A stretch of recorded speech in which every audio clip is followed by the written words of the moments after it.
I've watched quite a few people die. I've also like a few of them have been very close family members, and it's always the same. They get to that end stage of life, and you see them go through it where they're like, all three of them have said the same thing, like, hey, sitting at a picnic table eating, and we could see over the hill where the smoke was coming from earlier in the past couple of days, where now we were getting fire tornadoes ripping up into the sky. So we were having like active tree candling, which is where basically a whole tree just lights up into visible fire, like, you know, that like, yeah. And that's just what I felt, and then it was just pain in my shoulder. And oh shit. That it won't last, like all that fucking masquerading thing where you're like, this is my life, this is my relationship, this is my work, this is nothing will last, and life will take away everything from you. So if you can learn to just we're so used to getting feedback, right? You go to work, you get feedback. You talk with somebody, you get feedback. This little potato of a human has one feedback mode, which is crying.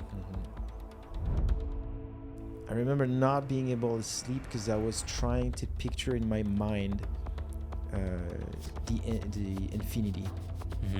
Why do you think coaches quit? Like you used to be a coach. Yeah. What you are seeing right now, I don't see the same thing. What you are seeing, it's an image that is made in the back of your brain. Like, this is a person that you love with your whole heart, and to hear them say that, you're like, oh God. But then at the same time, you flip the scenarios and you're like, I'm sorry, but I do the same. But if you were the only one, the only real human conscious, the whole world's the whole world's NPC. Can you believe, like, craziest experience I think I ever had in terms of like just general craziness was these wildfires? That was wild, eh? Man. Everyone we know right now, let's take 100 years. You, me, everyone we know will be dead. Yeah. It's linked with this concept that I love of be connected and not attached. What drives this path to you? I'd be lying if I said it was anything other than... Oh, hi. The following is a conversation with Alex Toering. We talk about his path and career as a firefighter, his experience through last summer's wildfires. We talk about the experience of being a new parent. We talk about life, death, among other things, as always. This is the curious art of being human. My name is Robin. If you're new here, welcome. If you feel called to support this project, I will love it if you could subscribe, if you could send this to whoever might like it. Feel free to comment, to give me feedbacks, give me thoughts. And I think that is pretty much it. Yes. And now, my friends, Alex Toering. Thank you. Is very flowing.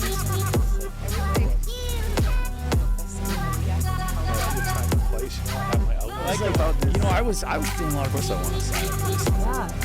Yeah, because it's easier to go. Cheers. Cold plunge and Cold plunge, warm drinks, eh? How was the plunge? It was the good. Naked plunge. Yeah. Don't forget your underwear, your towel. Totally. But that's how it goes. You're never going to be prepared for everything, so... Yeah. Sometimes you just got to say, hey, don't look, I'm going in. Totally. Is it official that you're moving to Prince Rupert? Can we talk about this? Or Yeah, not absolutely. Yeah. My wife and I, we got excellent news on Monday. Yeah. I got a call from Chief Beckwith and Deputy Chief O'Hara from the Prince Rupert Fire Rescue. I just completed a interview and then a 2-day in-person assessment with them, physical, written test, and all that. Left things off on a pretty good term on Thursday with them. Drove the 16 hours back, which is a long way, and spent the weekend being super nervous, kind of always waiting for that call. It's tough when you're always waiting for somebody else's decision. Yeah. And got a call at about 3:15 on Monday, and they just said we'd like you to join the team. And it was after being up there and seeing what that crew does and what they did and how they interacted. Yeah. I didn't feel like I was getting invited into a company or a place of work. I felt like I was getting invited to a family. So Nice. So what's the position to be? So it'd be as a hired on to as a firefighter. Yeah. But in the, I guess you'd call it in the firefighter terms, it'd be as a probie or a probationary firefighter, which means you're like you've got the job, but you've got 6 months to a year to make sure you prove yourself for it and you make a good fit with the team and I think mostly a good fit for the community. Yeah. And who decides that if you're So I had fit? Yeah.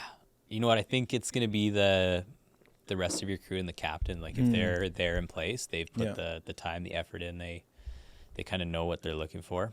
And so I think those guys make the recommendations up to your deputy chief and chief. And of course they see what you do on the floor. They get the feedback, they hear about it. And yeah, they decide if you're good after 6 months. Yeah. How was Prince Rupert? Did you get around the town and like how does that? Yeah, you know what? Colder. It's tough to distinguish what we felt and what we thought about Prince Rupert with what we're told about it. Like we were really told going up there, like, oh my gosh, it rains 265 days of the year. Yeah. You know, you live in the Okanagan right now. Enjoy your sunshine because you're never going to get it up there. Interesting. Yeah. And I got to say, when we started driving from Prince George over to Prince Rupert, the country that we drove through is just outstanding. Like some really beautiful scenery. And then you hit Terrace and it's remote. Like you feel like you're alone. And because you are probably. Yeah. Right. Yeah. There's spots up there where nobody's ever stepped before. Yeah. Oh, yeah. It's crazy. That's exciting. Especially when you come from Vancouver where like, yeah. But you hit the coast and you drive along this bay and it's just intense. Meanwhile, it goes, when we were driving up, it was probably about 1 o'clock in the afternoon. And you know when your car automatically dims the lights? Yeah. So I'm driving up and this big rain cloud comes overhead. Yeah. And the car's like, nighttime. That's how dark it was. Yeah. And I'm like, this is going to be life, hey? Yeah. And so we got up into Prince Rupert and I looked around and I was like, this just looks like a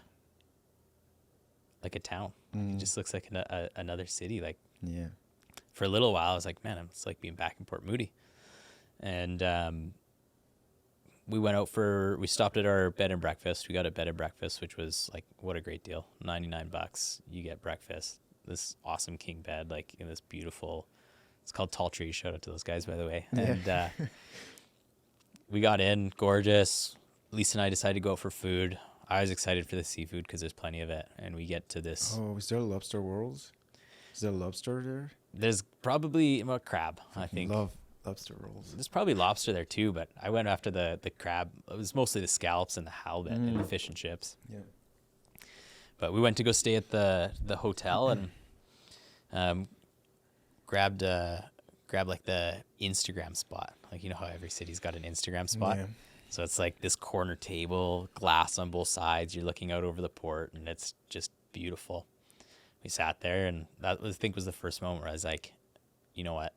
I could really see us living up here. Yeah. And then we looked down because you're up quite a few stories and you're up there and we look down and there's a little gymnasium with a bunch of kids doing gymnastics, running around. And I was like, oh, this is like a kid orientated place. So yeah, probably a good place to build a family. To sum it up, I think we're really going to like, that's what we thought about it. Yeah.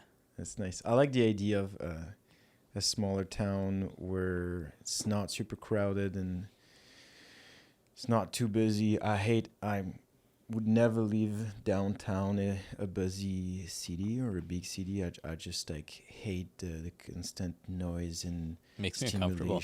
Yeah, it's I think more and more I like this idea of like living in a more remote town. It's crazy back in Vancouver, or well, I lived in Port Moody, but you go to Vancouver, playing rugby with Simon Fraser, you'd always go out on Saturday nights is the thing. But then I realized pretty quickly that the only times I'd be caught dead downtown was if I'd go down there already hammered. Like if I'm sober, no way, I'm not going down there. Yeah. You know, I don't know what that says about me as a person, but Do you still play rugby? Right. no, there's a story behind that, Yeah. a pretty severe injury, but Oh yeah, I remember that. yeah. Yeah. It's starting playing rugby. I started playing rugby because he's one of my best buddies. We didn't see eye to eye like growing up, and then we got into the same high school, and then started having like the usual 9th grade conflicts in the hall. And then I think one day, he said something like, if you're man enough, you join the rugby team. I thought I'm man enough. I'll join the rugby team. I joined the rugby team. And I practiced. Good start. I thought the practice was tough, and then played the first game, and that's the first time where, like, I basically went home, and I had never been more sore. Like, so sore that I don't think I took my shoes off. I don't think I took my coat off. I pretty much got in the door and laid down, and I was like, this is where I'm going to be for the next 2 days. And then I got in what was called, they put me in as a forward, which means you're kind of like the big, like out of the sports, you're the big brutes. And so a lot of the scrummaging that happens, the next day I couldn't lift my chin off my chest. Just so sore in my neck. And I don't know, I think it was everybody on the team got pretty beat up that day. We played against Chilliwack, and man, those guys, there's something in the water out there. Those are big farm boys. Yeah. And so the mutual suffering, I think, brought the team together. And then also, it was interesting, is like we sucked and we lost really bad. And I think that made a lot of people want to do better. Yeah, so that's how it started out. And then playing with Simon Fraser University was like a whole nother family. They just brought you in, and it didn't matter who you were or what you liked, what you didn't like. You could play Dungeons and Dragons. You could have been a jock. Like that's the scope of the team. You could be doing really good in school. You could be doing not so good in school. And then you'd start playing rugby, and everybody was just one big melting pot. And you'd get smoked on the field. You'd smoke people on the field. And then afterwards, you'd go and sit in the sauna, and you'd like slap each other on the back and tell jokes. And just a whole nother family. Of course, the rugby culture is pretty party dominant too, right? Like it's not just a sport on the field, but it's a lifestyle and a social part afterwards. So you go out on Saturday nights, and you go see the rugby sevens, and I don't know, I think the craziest experience I think I ever had in terms of like just general craziness was on the pitch. I think I'm not a fighter, and the match just got so heated, and this one 8th man was just pissing me off, and finally I was like, this is it, I'm gonna get knocked out, but I'm gonna take my shot. And so his hand was laying down on the ground in the bottom of a ruck. I looked at him dead in the eyes. He's pinned down there, and I just stepped on his hand. Oh shit. And I was like, here we go, this is how it's gonna go. And that's tough part about that level of rugby. Like, you have professional rugby, which stops being so brutal because it starts being an extreme sport where it's like, you're not going to hurt the person, you're not going to do any of that. But when you play like 3rd division, 2nd division rugby, get a bunch of goons in there who live for the fighting and the scrapping, and you start stomping on people's hands, or somebody will poke your eye in the bottom of a ruck or something like that, and goes around, comes around. You get it done to you, you do it to other guys. People get upset in the heat of the moment. For the funny thing is, sometimes you do something to somebody and you don't even mean to do it, and then it starts a brawl. And anyways, he stood up and he raised his hand back, and I just went, all right, lay it on. right? And I think he tried to throw a punch, and luckily it just glanced off. I had a scrum cap on too, so it was good. And then at the end of the game, I walked over with a beer and just said, "Hey, sorry about your hand." Is this old guy, he just slaps me on the back and he says, "We play rugby, kid. Don't be sorry about it. Give me that beer." You know? Yeah. You just drink a beer with him afterwards, and it's like, you know, this guy's hands all, I don't know, hope he wasn't a tradesman or anything, because it's all bruised up. But so I had a grade 3 separation of my right AC joint, and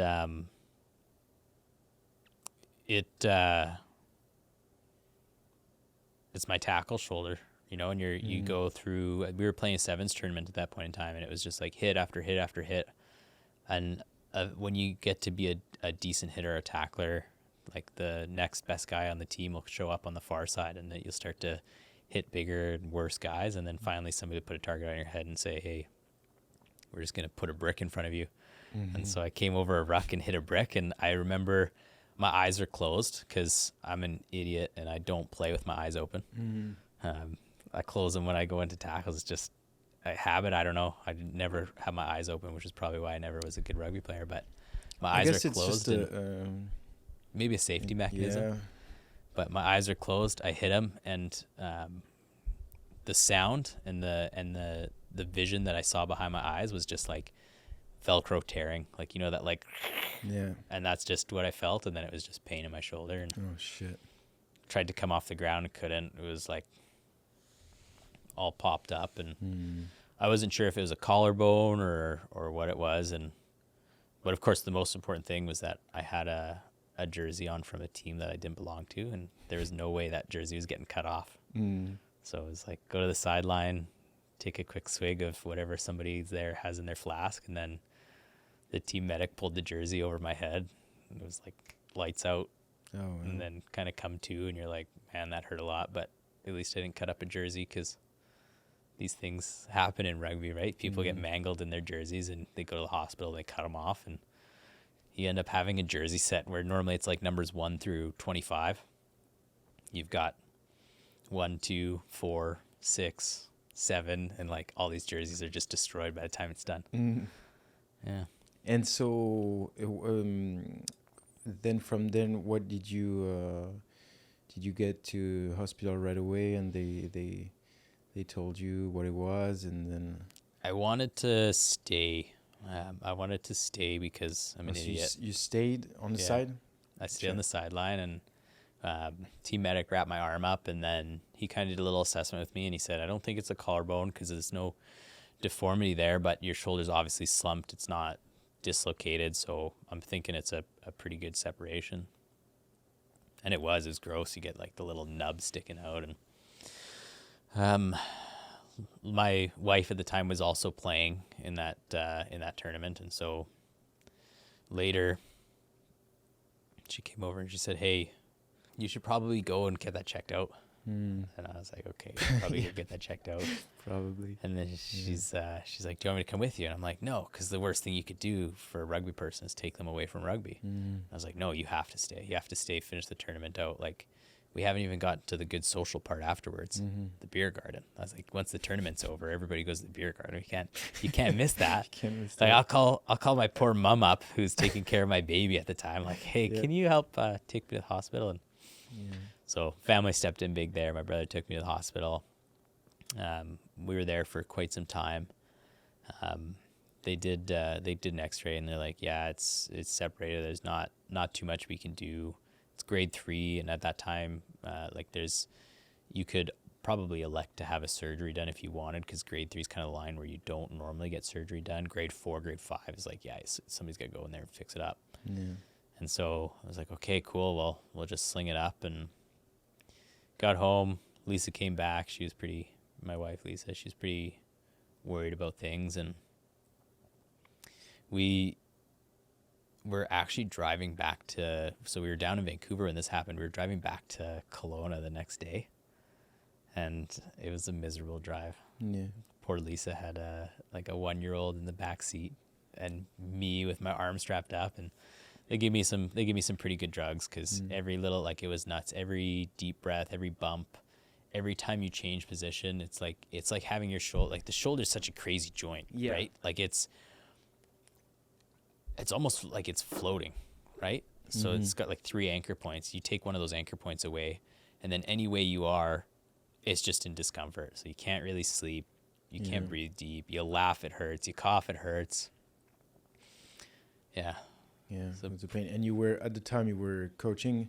Yeah, at the time I needed my body for work. Yeah. So how do you, when this happens, like, what's the first thing that goes through your mind, like, to how am I adapting my life to this, because it's a direct problem for your job? Like, how did you adapt working through that? You know what's crazy is I think when it first happened, when I was still laying there and we were figuring out what was going on, I kind of pulled my head off the ground. I looked down at my toes and I could still wiggle my toes, and I was like, oh, it's not my neck or my spine. Like, we'll be fine. Yeah. Right, there's this pain, but it's an arm. You could live without an arm, right? Yeah. It'd be nice to have it, but it's like whatever happens, it's gonna be fine. And then the good news is I was surrounded by a lot of really great people where I was coaching at Forge Valley Fitness, and rehab there was like they'd support you in any way, they'd modify it for you. And I went to go see Mark Murdoch up at base camp, and like that guy's just a genius. Like, he's not, a lot of the problems that I have with a lot of healthcare practitioners and even some coaches as well is like they think they know what's best, and so you have to adhere to their plan. And it's probably true, they probably do know best, and they probably have a wicked plan. But Mark was like, hey, he had a plan, but he was also going to listen to me and hear what I wanted and what I wanted to do and how it was going to work for me, and help me work through it. And like, we hit it hard. As soon as I could take it out of the sling and start bearing weight onto it again, we did. And then rehab exercises, things that you think are like trivial, like I couldn't raise my arm up from a standing position, so like put the fingers to the wall and then use your fingers to help crawl your arm up to a point that was bearable and come back down. Just get some range of motion back into it, a little bit of traction. And that was the very beginning, and from there it just kind of progressed. At the time I was pretty worried about atrophy and like what was going to happen to the gains. Like, didn't want to lose the gains from the time, right? It's a big thing. You're like, It's all about the gains. especially if you're like a CrossFit enthusiast, you're like, I'm never going to snatch again. Like, Yeah. this is the worst. And so, but Mark is just like, hey, this is what you got to do. I was working with a group called Prescript as well. They were doing quite a bit of education for me. And so while I was in there to be educated, we also got to ask a lot of questions. And so I was like, hey, this is what I'm dealing with. Here's my x-ray. Like, here's the freaking pinky sized gap where my AC joint should be. Like, what do you guys recommend? What's your thoughts for this? They're a lot more on the bodybuilding kind of side of things, a lot more of the traditional gym stuff. And a lot of them had a lot of good answers. Like, when I was able to, it was no load bearing, but mirror the movements. So you'd do a shoulder press and you'd be able to load your good arm, and then it was just moving the empty arm. And I guess as it was explained to me, is some way the brain works. It basically tricks those muscles into think they're working the same as your other arm. So you don't quite lose as much as you think you're going to, which was the case. Interesting. Yeah. Yeah. It was also a really pleasant break from like CrossFit style training, where it was like, hey, you can't do CrossFit, but guess what? We can get you into doing 3-point rows. You can do 3-point rows. You can do pec flies again pretty soon after, and back to the basics. And that was good. Yeah. The break from the intensity of CrossFit is really good sometimes, especially when you're doing it to a point where every day you do the workout, and when you finish with the workout, you're pretty much like rolling your body all over the ground because you gave it pretty much it all, which can be great, right? And like if you're competing or whatever. But then I remember that feeling as well, like when you stop doing this, and especially when you're a coach and you're going to do the workout like you kind of want to do something good, because we remain humans. And when you stop that pressure, that you stop like putting so much intensity into your workout that you're rolling yourself over after everything, it gives you a very enjoyable mental break, and kind of like you kind of rebuilding and you change your perspective on training, and you kind of learn to put intensity on something when you want, and then pull back on some other things, and then do several other type of trainings. But the pure CrossFit thing, at some point it can be, I mean, for me, I realize you don't realize when you're in it, right? Like when you're in it, every day you do the workout and you go really hard. And then when you don't have to do this anymore, like you realize how much it's taxing, because you hear a lot that thing of exercising that give you energy and stuff like that, which is completely true to a certain degree, where it can also take you a lot of energy if you train, do one workout, 2 workout a day or whatever, and you really do this seriously and put the intensity in it's not giving you any energy in my personal case, like sometimes after a workout or what, I don't want to work, I don't want to do anything else because I'm fucking dead. So at a certain point, it's like, how do you manage this? And it's a lot about what do you want, what are you doing with your days, and what do you want to do? And at some point, if you put like all your energy in a workout, but you're not a professional athlete, or you're not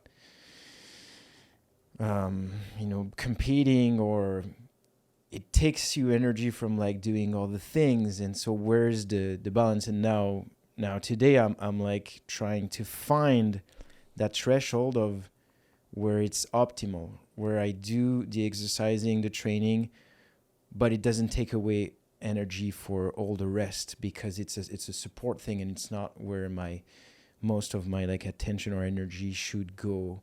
It's like that thing of where is the right amount, so you get all the benefits, but it doesn't fuck you up for your day, basically. Yeah.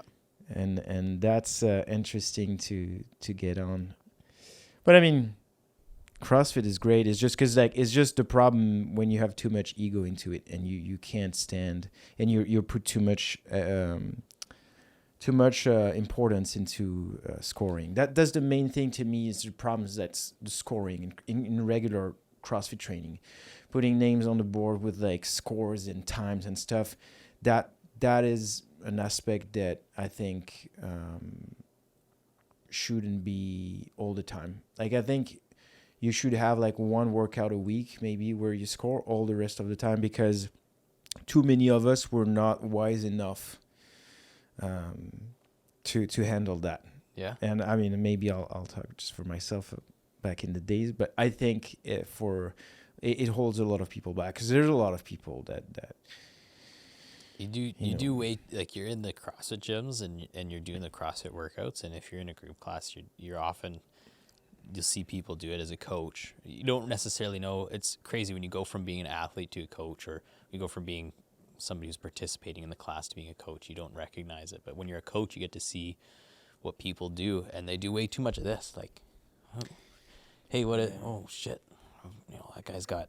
Okay, well, let me go quick and adjust the weights, right? I'm gonna try a little harder, right? And it's the magic, and it's also the downfall of it. Yeah. Because the magic is it helps you push into that like super compensation side of things, where it's like you go past your boundaries and then you get better because of it. But the other thing too is like there's a certain time and there's a place where certain people shouldn't do that. Mm-hmm. They push past their boundaries. They get into a certain mindset and they look around, they do this, and then something happens, right? Like you supersede your body's ability to handle it. Yeah. And then you get into trouble. And it's like, man, I've done that chasing you in workouts before, right? Where you're just like, dang, this guy's got this on. Like, yeah, okay. Like the tough part is there's so many different components of CrossFit where you look at it and you're like, oh, I can do this level at the same level as he's doing it. So if we do this workout, which is completely different movements, I'm going to do the same level as this guy. And then you get smoked. Yeah, like you said, I call it drama. You finish a workout and you're like rolling on the floor, and you don't have control of your body or your mind after that, because it's all fried. Yeah. And it's just doing what it wants to do to get like any ounce of relief of anything afterwards. And there's days where you finish that and you're just cooked. Yeah, but it's like you said, it's like both of these, because it's never like CrossFit is not the problem. The problem is how it can be done, right? The problem is always the people, and not really the sport itself. CrossFit is like it's the ego, it's the too much competing over training, right? Type of thing. But it's also why it's popular, because it's fucking addictive. And it's like it's the excitement, like it brought back the excitement when regular training by yourself like can be boring. Like CrossFit, you have that excitement, and when people that are into it, like when you get to the gym, like you have that thing of like, oh, Here we go, buckle which up. is good. Yeah. And it's always, you have to be able to regulate yourself.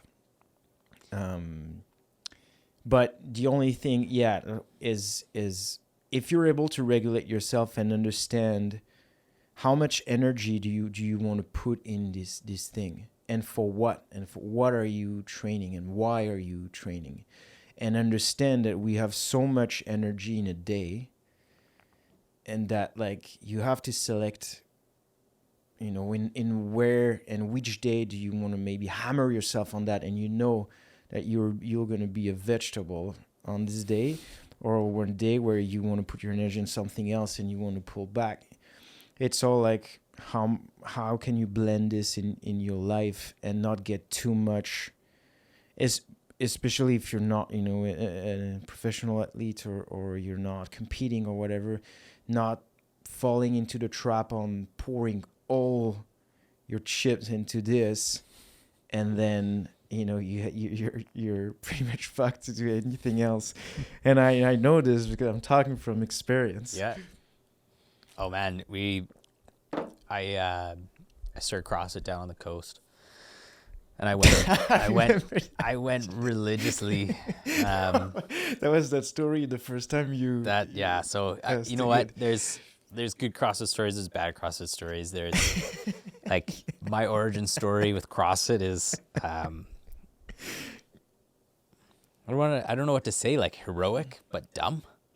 So I walked into the gym, and I was playing rugby at the time, and, I was looking for something to increase my performance. And at the same time, I had just started like working full time, and I was like, okay, but I also want time to work and do other things. And so like going to the gym to train for rugby traditionally is like an hour and a half to 2 hours if you fit everything in, from your strength to your conditioning to, the plyometrics, and on top of that, anything you need to do for recovery. It's nuts. And so I was like, oh, I can do this for an hour, and it's supposed to be really good.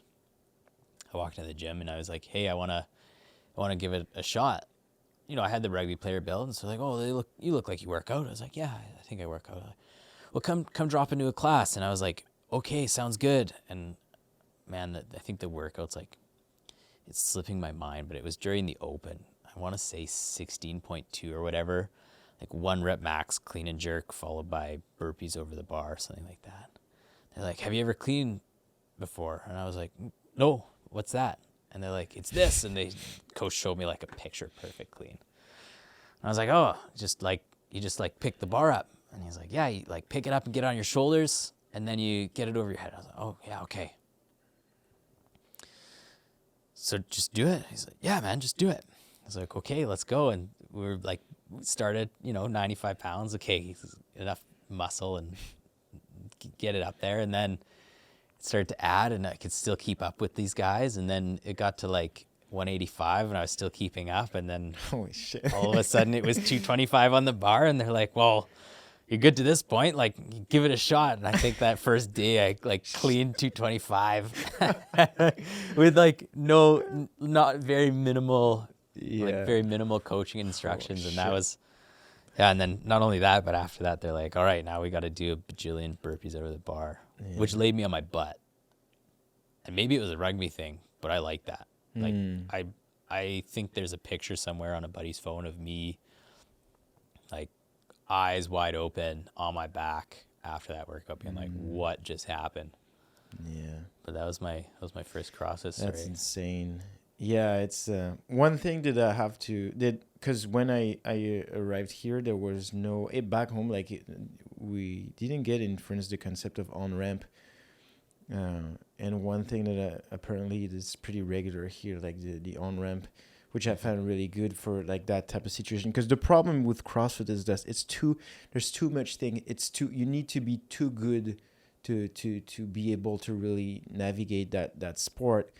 And throwing somebody like this, it's insane. And when you think also like, I mean, just like coaching, not even doing it, but just also coaching it, the level, the virtuosity that you need is insane when you see like all these different things. If you just take like Olympic weightlifting, this is fucking years to just be able to do this properly, and let People alone dedicate their life to those it's nuts. 2 lifts. Yeah. And then, yeah, man, as a coach, I'd hear it all the time. Like people come in and they might have done an on-ramp with you, and then they've been to 2 or 3 classes, or maybe even 2 or 3 weeks of classes, and being Olympic lifting day, and they're getting frustrated with themselves because their clean form's not good. Yeah. And like my favorite thing, because you'd see it click for them, my favorite thing is I pull them aside and say, hey, guess what? People dedicate their lives to these 2 lifts. Yeah. You're like 3 weeks into it, you're 4 weeks into it, and you're Yeah, getting mad relax. at yourself that you can't do it. Like, it's okay. Trust me. Oh yeah. It seems like the end of the world right now. But No. like, man, like people dedicate their lives to those lifts. It's a freaking Olympic sport, Yeah. you know? No, it's insane. Yeah. Yeah. Yeah. Yeah. It was my favorite thing was teaching on ramp. Yeah. It was like people who started who never squatted, never done anything, That was and my just least like favorite. starting from. That was my favorite thing. So That's your least favorite? different. So like different coaches, different things. It was my least favorite. It's because I came at it from being somebody who practiced CrossFit, and then to jump into the coaching role where it's like, I know how to do this. There's a magic to helping somebody or making somebody understand how to do it themselves. Mm-hmm. And that's tough. Yeah. It takes a lot of skill to get there. And so bringing people into it, you start to learn tricks and tips, and there'd be books to help you out, and you get there eventually. But that on-ramp was like, I'd be like, oh man, this is tough. Once you're in group classes and you get to like, you really get to refine things and work on things and encourage people, and man, you watch their smiles when they get something, or like you see their pride. Mm. It's intense. Yeah. Yeah. No, it's even doing it for a few years, like this is, I think it's a really good skill to have, you know, even if you have like a short coaching career, or knowledge in fitness and training. And I think it's insanely good for anybody, background and knowledge to have that you're going to carry, and it's going to be useful for basically your entire life. Because we're supposed to be kind of training our entire lives. Yeah. But yeah. To go back to CrossFit, I mean, we were talking about the different styles of working out, like the traditional and stuff like that. I'll still stand by that. I do believe the CrossFit is probably the most effective way to train for Oh yeah. the run, hit, run type of sports, or like firefighting even, where it's like some tasks you need to be strong, some tasks you need to be able to do a lot with a little oxygen. You don't know what tasks are going to be. I definitely stand by that. Oh yeah. Oh, it's probably, the effectiveness is there's no doubt. Why do you think coaches quit? Like you used to be a coach, Yeah. right? I used to be a Yeah. coach. I think the reason why I changed it is not related to CrossFit. To me, I came to to a realization after 31, soon 32 years of life, that I am a generalist and not a specialist. Mm-hmm. So I made peace with the idea, because we live in a world where it's not necessarily well recognized this, but that I can do. I have the feeling, and it's kind of like I have evidence out of it, but I have the feeling that I can do anything. I can be pretty good at anything. Mm-hmm. I'll never be extremely good at anything. I'll never be an expert or very specialized in something, but I can be pretty good at anything. Mm-hmm. That's the feeling that I have. Sounds like a true It's CrossFitter. not in all humility. Like it's not at all. I'm not saying I'm good at everything, but with it I'm saying that I'll never be an expert at anything. You know what I mean? And so kind of the way I build this thing is that I let myself go into something, do it, and then at some point fairly quickly my mind is going to visualize like the next like 5-10 years, and in my mind, because I have a mind that is a gold mine, but in the same time a fucking nightmare that goes all the way everywhere all the time, that has no off. Yeah. But you probably know Oh about yeah, that. man, I know you. And something happens in my mind that I can't visualize and see what my life is going to be if I stay in this. Yeah. And it's not that it's bad, it's just that like I see things very vividly, I can feel things, and it's going to sound weird, but it's almost like in my mind I can visualize and live my life as if I'm staying doing this thing. Mm-hmm. And then I'm like, well, fuck that then.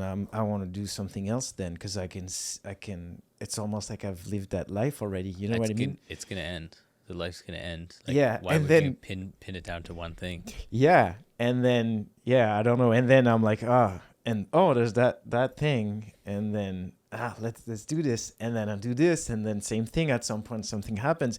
Because I could still be in France at my first job. That is amazing. Like I loved my first career in sound engineering and managing events and like all that thing. That was fucking exciting. That was great. I could still be, I have in my mind like this parallel universes where my life is different, Your trees. And I have one where I'm growing, still there, and I'm still doing this. It's great. But then you're feeling the call for something. It's just me. I let my life. I let life. No, I'm driven by curiosity. Like I'll remain like a student of Mm-hmm. my curiosity. Yeah. And this is how it's been going so far.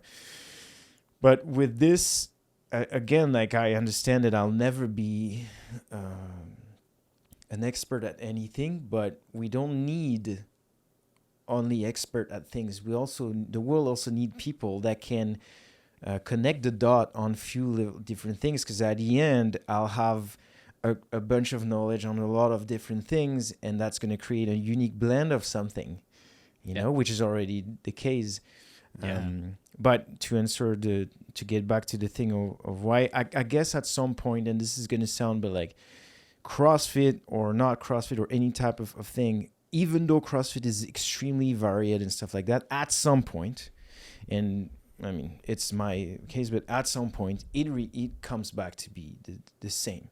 At some point, you're going to coach again the ring muscle up or the pull up and things. And you can always find variation. There's always other things to do. There's always new warm up and stuff. But at some point, you will bump back into the same thing, which is normal, because there's not a million way to fucking squat. Like there's one right way to squat. So you can go over and like do all kind of things. At some point, you're going to do kind of the same thing, and this is how do you handle doing the same thing over and over and over. And I know that myself, I can handle it but at some point I'm gonna lose interest, and so it's not all, and so people will be able to do the same fucking thing day in and day out, and this is great because we need that too. And there's some people like me or not others that can't.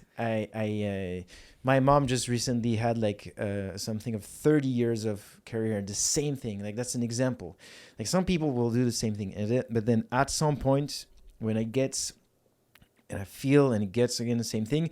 It's kind of like, it's the feeling, it's kind of like you feel like you've brought kind of everything you could in that, and it's going to be the same thing, but you're limited, you can't bring more. And then you have that pull and that call that you are meant to then doing something else and doing more. You've kind of like, okay, I've seen it, I feel it, I kind of see where this is going to lead me. That's cool, but fuck, like I can't, I can't help but then looking on the other side. Oh, that's pretty cool too. Let's fucking try it. It's just, I don't know. I feel like life is too short to. Unless you have like an extremely pull and this is your passion and you don't visualize yourself doing anything else, that's legit. Like that makes sense to not change. But if I'm gonna feel like at some point I don't have like that fire enough, I'm like almost wasting myself. It seems like from my point of view anyways, it seems like what you're describing is hitting that boundary of generalist to specialist. Yeah. Like when you're talking about, you're going like, eventually you're going to coach the ring muscle up again. Like, yeah. And it's like where you cross the generalist to specialist boundaries, you will always search. If you're going to specialize, you're going to always search for different ways to make that muscle up more efficient or better, or a new way to coach it, or some different cue that's going to register with a different type of person. And like as a generalist, like you get there and you're like 4 or 5 times of it and you find a new way each time, but it's still the same cookie cutter. You're still, the person's going to start hanging from underneath the rings and they're going to finish at the top of a dip in the rings, like in that hold position. Yeah. You could go many paths to get there. You could coach many paths to get there. But at the end of the day, as a generalist, you look at it and you're like, you start here, you finish here. You do that for 5 years and you're like, okay, what's next? Yeah. And yet some people won't be what's next because they're still satisfied and find still the interest into this little tricking. Yeah. But that's really like generally specialist. I guess like that's really related. How are you, interested and still driven by changing that little detail, or do you want to stay in your comfort zone? I think that's a big thing too. Get comfy somewhere. Yeah. But then and then if everybody is like me, the world is fucked because you can't change your career every like 5 years. If everybody do this, like we're all fucked. I used to work in a bakery when I was going through high school, and I remember my manager, Shelly. She's hilarious. I loved her. She said to me one day, she said, Alex, not everybody can be managers. Mm-hmm. There needs to be people to do the work. True. And like that stuck with me until this point, because it's like, you think about it, what goals go out there when you start in the workforce? So I'm going to start, like, just if you think about your average distribution and kind of industry in terms of like sales and stuff like that, like I'm going to start in the warehouse packing and shipping boxes. And then I'm going to go to customer service, answering phone calls and helping people out. Then I might go to like inside sales or counter sales, where I get to slightly more responsibilities, and then outside sales. And then once you're in outside sales, it's like you might go into management or you might stay outside sales, right? It's like, but there has to be people all along those branches that do the work so that the whole process gets there, right? Yeah. Not everybody gets to be a manager. Yeah. Right. And some people are good at managing and some people aren't. Oh yeah. And I think the tough part, like it becomes very evident to people when somebody who's not fit to manage gets into a management role. Yeah. Right. And at the same scale, it's pretty evident when somebody who's fit to manage is in a not management job. Like they either stick out like a sore thumb or they excel because they know what it takes to get past that point. Right. Yeah. Yeah.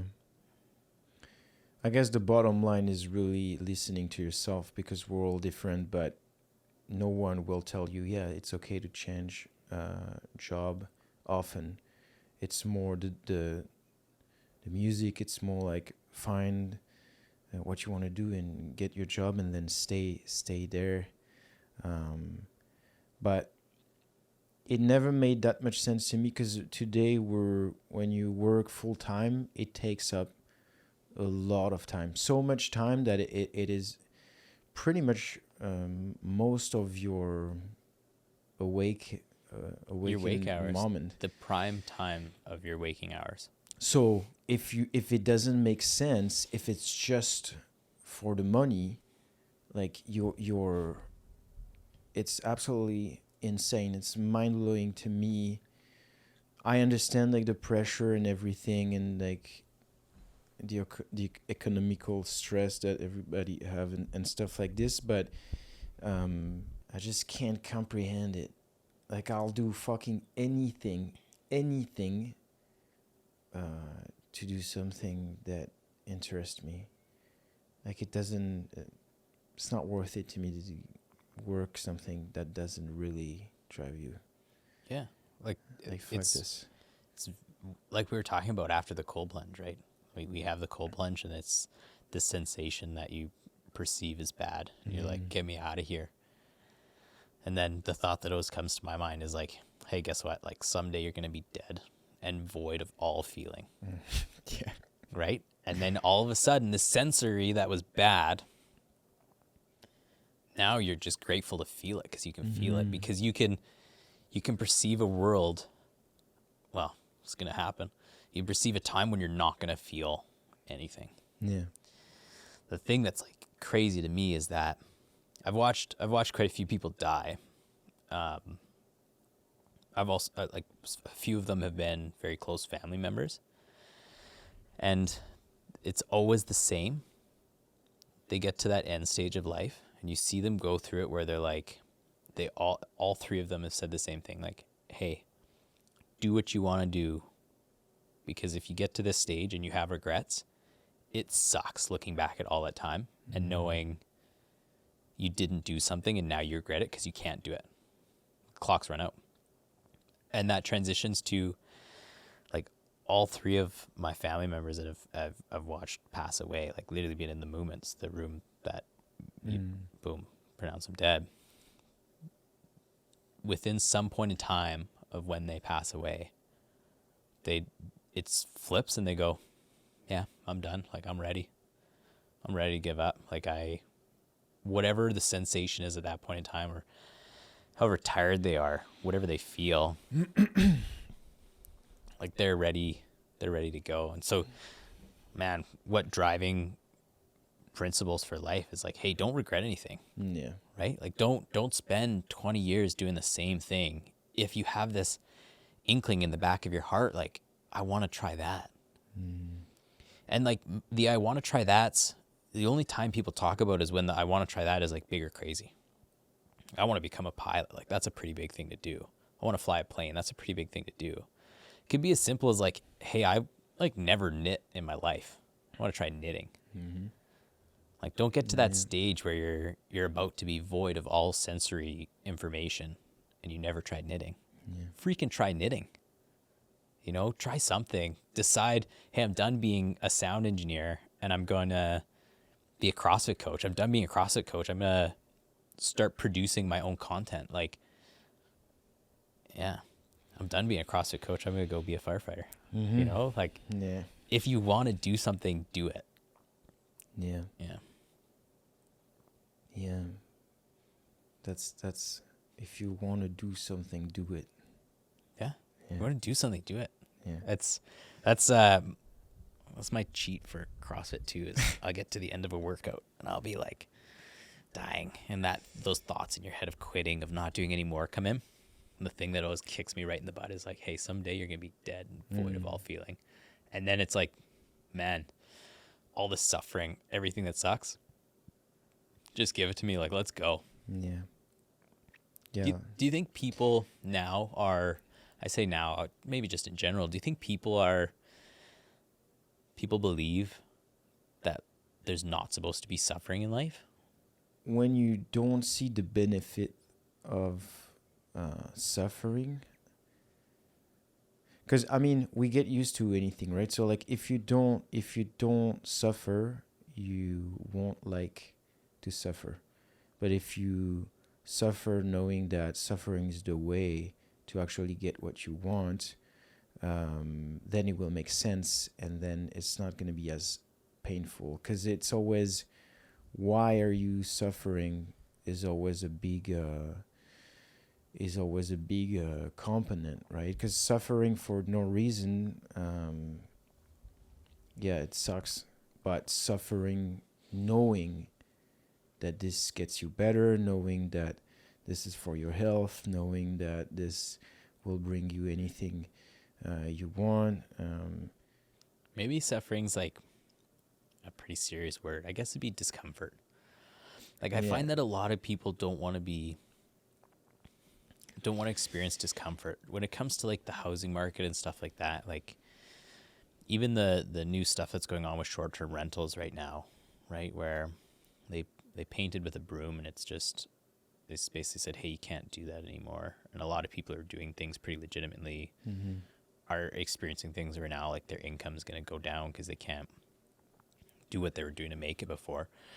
And it's like a lot of people are saying, well, you know what, I'm never going to be able to buy. Like, it's terrible. Houses are so much more expensive. Cost of living is so much more expensive. And you're like, yeah, but there's places pretty close or even a little farther away that you could live a good life.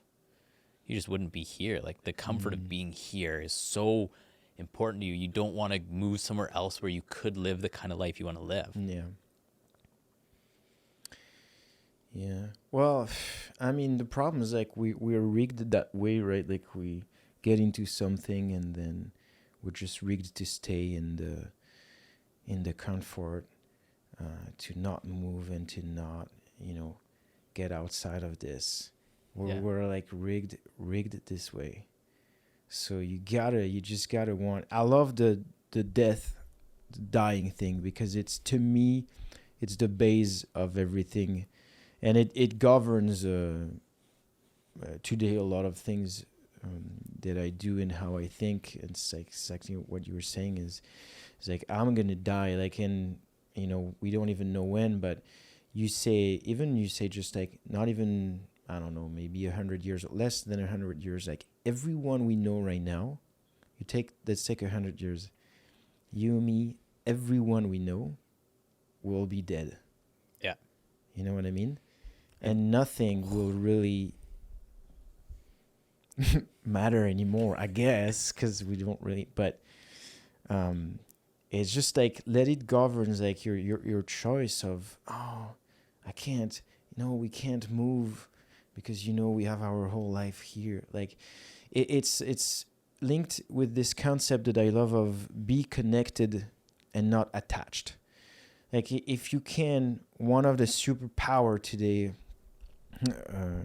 a good one that you can have is like, learn to let go and not be attached to thing, but connect. Like, it's like a plug. The difference would be I plug something and then I put like bunch of fucking how do you call that, scotch and gaff taper and all that stuff. You fasten it to the wall so you can't ever unplug it. But then when you're gonna unplug, you're gonna make damage to it. And it's just like weird analogy, but if you can in anything that you do, your career, relationship, anything, if you can really keep deep in your mind that everything is temporary, that no, it won't last, like all that fucking masquerading thing where you're like, this is my life, this is my relationship, this is my work, this is nothing will last, and everything will be, life will take away everything from you. So if you can learn to just connect into this thing, this is what I have today, I'm fucking grateful for it, I love it, but in the back of your head, and you're ready to let go at any moment because this is life, rather than like grip to things like this and just like, no, I will never let go.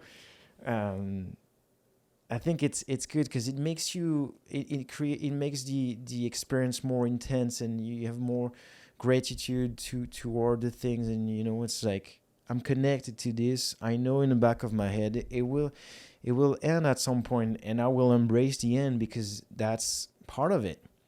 Rather than not think, like, don't face death at all, like never think about it. like keeping it taboo, like it's a little bit of a taboo thing, you know, like it's an important thing that should be think about every day. Yeah. And there's the it's one of my favorite quote, Marcus Aurelius: when you arise in the morning, think about what a privilege it is to be alive, to think, to enjoy, and to love. Like, it's the base of everything. Like, every day, if you can just connect a little bit with that, we're gonna fucking die, so quit that job that you don't like. He's a skeptic, right? He's a true skeptic. Yeah, the Stoic. Stoic. Yeah. There we go. Yeah. Yeah, I love Skeptic's Stoicism. different. But It's man. I mean, you think like there's that whole being surprised about death, like that, like thinking about it and it's scaring you. There's times, man, where I'm on the verge of sleep. Like, I'm so far close to sleep, I wouldn't even know I was thinking at the time. And then that thought will creep in my head for whatever reason. Boom, adrenaline drops. I'm up. I'm freaked out. And usually I find when I have those thoughts or those feelings, there's a stone left unturned. There's something I have to do. There's something I'm not feeling comfortable with in my current life that I either need to change or I need to work on or have done or needs to happen. Like, when I have those thoughts about death and they give me like almost a panic attack, I'm like, yeah, okay. Like, let's start pulling back the curtains. What's not right in life? What's going on? yeah. Who am I treating shitty? You know, like, who did I do dirty or what did I do dirty or what did I not do well? Where is that room to grow? Because as soon as I start feeling that, I know that it's there, right? Yeah. Yeah. It's the ultimate reality. I've had it because for some people, they'll call reality you have to work and win money. So reality to me, that's the fucking system. The reality is this: I exist right now, and I'm gonna die. That is the reality we're living. Not, I need, like, yeah, money is something that make us work. There's a system.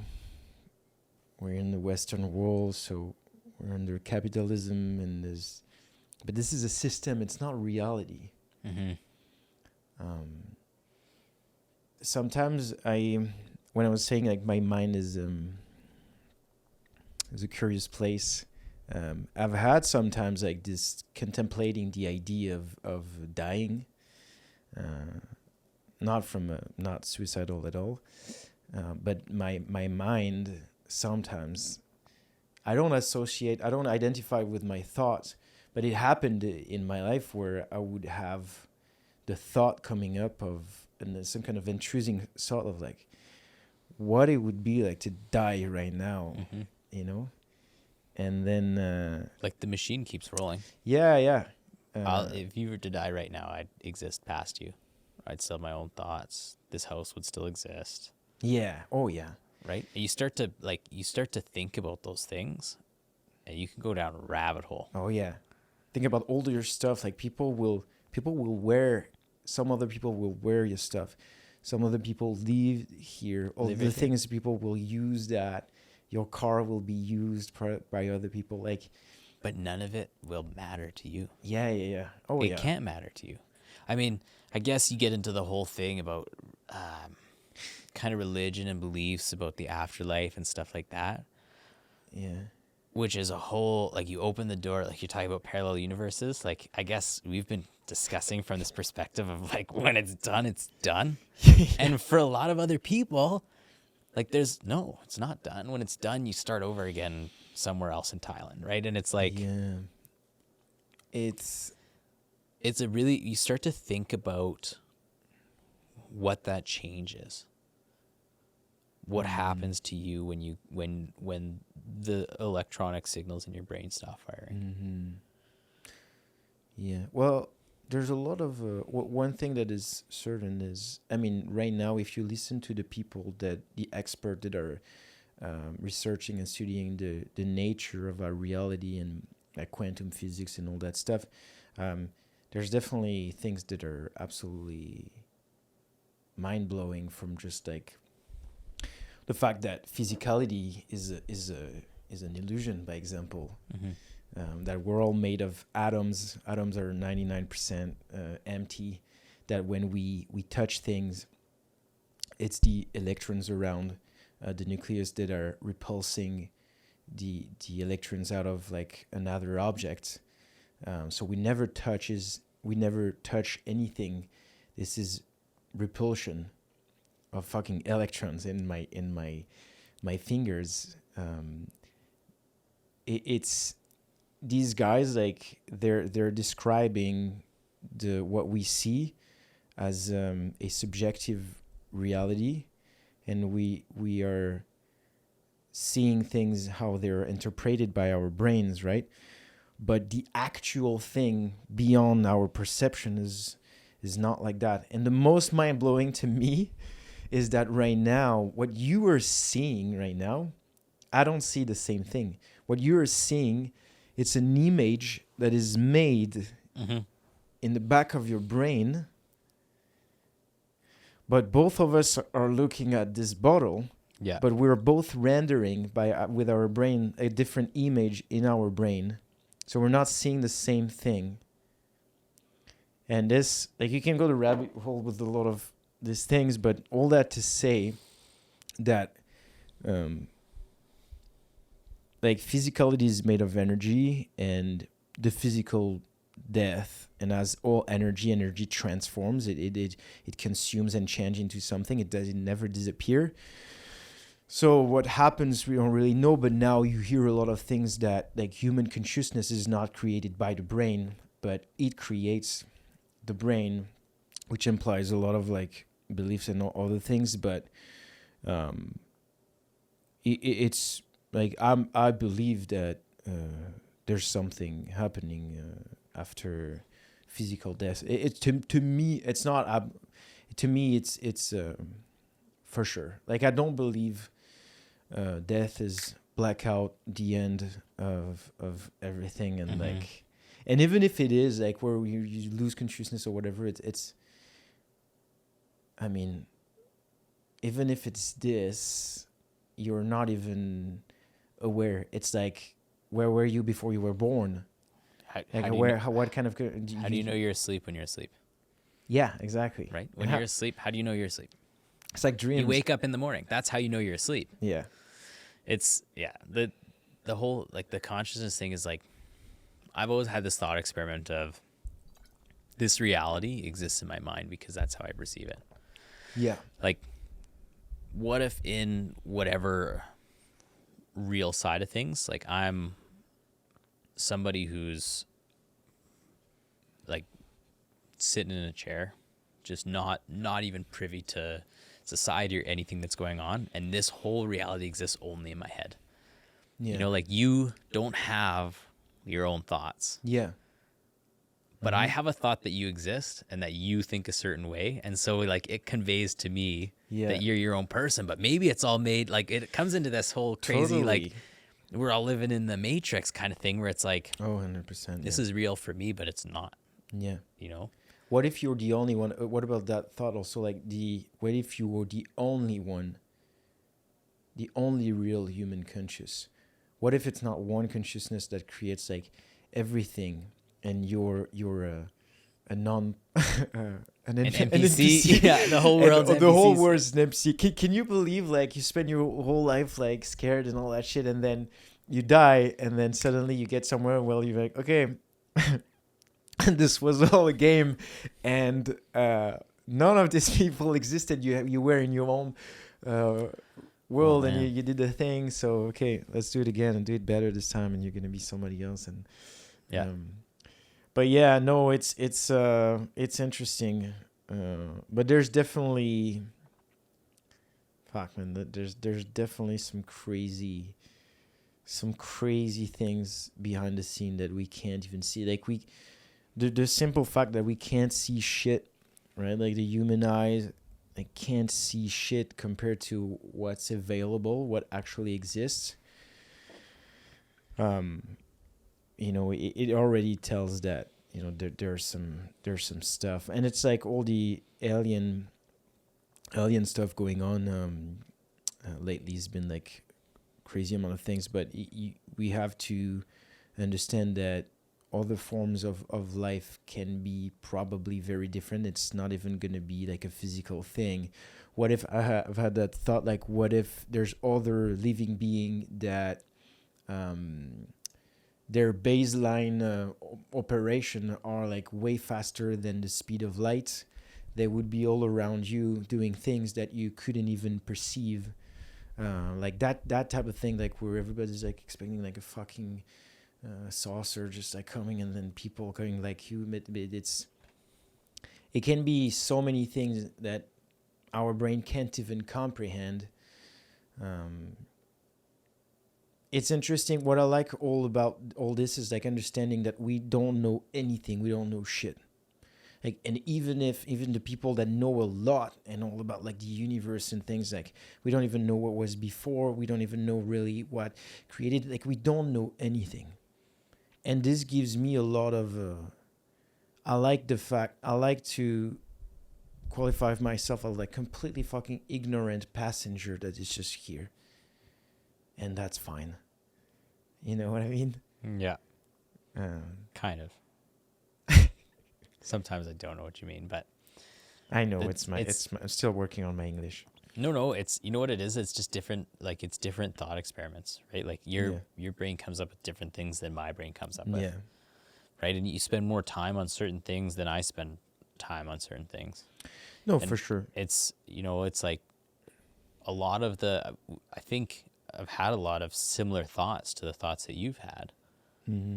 Right? And you've had a lot of similar thoughts that I've had, because we're discussing about it. It's like, yeah, I can kind of get on board with that. Like, I understand that. The depth at which people think about is pretty crazy. Like, to think about the fact that there's people in Vernon, in the interior, in BC, probably quite a few, who have never thought about what it would feel like to die. Or Right? never think about. Yeah, never Like think about it. It wouldn't cross their mind because it's not how their brain works. It's not what they're interested in. It's not their focus. It's not they're not analytical like that. It doesn't matter to them for whatever reason. Yeah. And then you're like, well, what burdens their mind instead? What fills that space in their head instead? What are they focusing on? Maybe it gives them the space to specialize. Right? Like maybe it gives them the These space. are the specialists. Right? Like maybe it gives them the space to specialize. Like, man, you got to think about. No, yeah, I see what you mean. You got to think about yeah. somebody like Brent Fikowski. Like that guy thinks Yeah. every little ounce. Like he probably knows where his pinky goes on his rings when he does ring muscle ups. Yeah. What does he not think about? Because he's too specialized into that. Yeah. That's an interesting correlation. Right? Like I could say like, hey, you understand? You'd be like, yeah, but no. Like I understand, but I've never had that thought before. Yeah, that's what makes this world interesting, right? Because we all have like different ways of thinking and stuff. One thing that blew my mind is I think, was it end of last year, like a study that got out, it was saying that only 30%, it was 30 to 50% of people have an internal dialogue.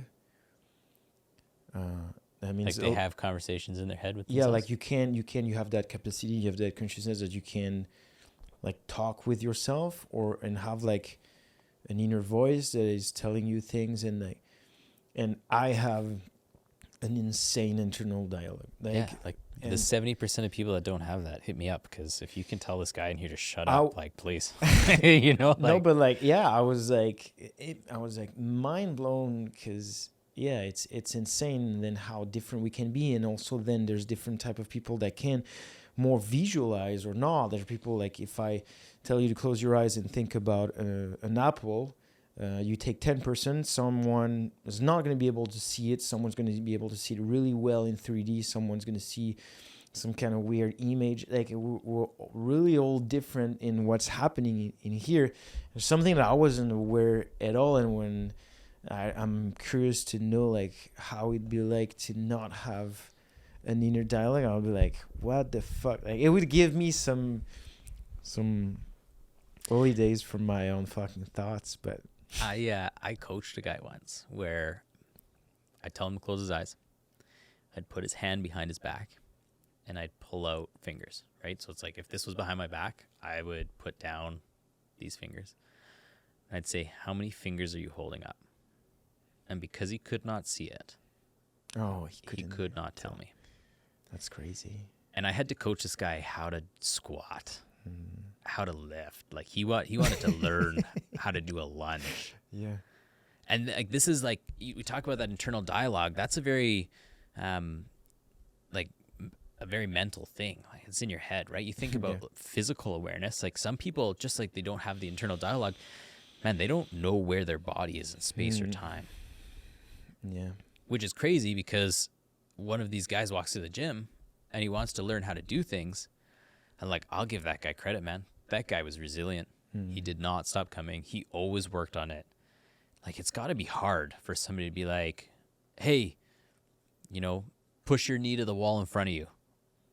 And Buddy's like, where's my knee? Look down and be like, okay, knee, wall, push. Like that's the cognition that he would have had to have, right? It's the internal dialogue. When I guess if somebody didn't have one, you'd say like, when you make a decision to buy something at the grocery store, where does that decision come from if you don't have like two sides of your brain saying like, yeah, we want to buy the melon, the other side being like, yeah, but the last time you bought a melon, it went bad in the fridge. Yeah, man, it's like limit like schizophrenia. Yeah, maybe. No, but like it's exactly the same. And like you have two voices, and one voice that tells you, let's go, let's do this, and then the other is like, it's like the angel and the demon on your. Yeah. Do it. No. Yeah, don't. It's true, man. But yeah. It's does it do you have like trouble? Sometimes it prevents me to sleep. Mm-hmm. Sometimes I go to bed and there's going to be hours of my mind wandering on some things. It starts on one thing. That one thing brings me to a memory 15 years ago. Then it makes me think about a person I was in this memory. And then that person makes me think about something. And I can go on that for hours. I have it, like, that's usually how I fall asleep. And then I usually have a thought of like, oh, am I going to remember this thought tomorrow morning? And usually if I go, oh, I'm going to remember this thought tomorrow morning, like I'm not quite ready to sleep yet. But I know there's times where I'll say like, oh, am I going to remember this tomorrow morning? And like, I don't remember it in the morning. Have it a little bit different. I usually get like embarrassing memories. They'll come back and they'll like, for whatever reason, whatever trigger happens, something will make me think of something. I'll be like, oh God, 9-year-old Alex, like that was really embarrassing, and those will kind of like smack me up the side of the head. For the most part, it's when I start to like make those mental maps of thinking about things that are transferring like that, they happen pretty natural. And I'd say that's where I lose my internal dialogue, where it happens to be like naturally think about thing to thing to thing, where I'm not thinking like, hey, Alex, you should really go and do this because this happens. And remember, we agreed this morning when you woke up that as soon as you got home from work, you're going to get ready for the next day because it's just, you have a kid and it's easier when your wife's home to get ready for the next day because she can run interference for you instead of like getting until 7 p.m. at night when like the kid's got to be put to bed and you're like, oh man, but I also haven't packed my lunch yet or I haven't got my clothes ready, right? And it's like, that's what I would say my internal dialogue is, a lot of like that kind of stuff.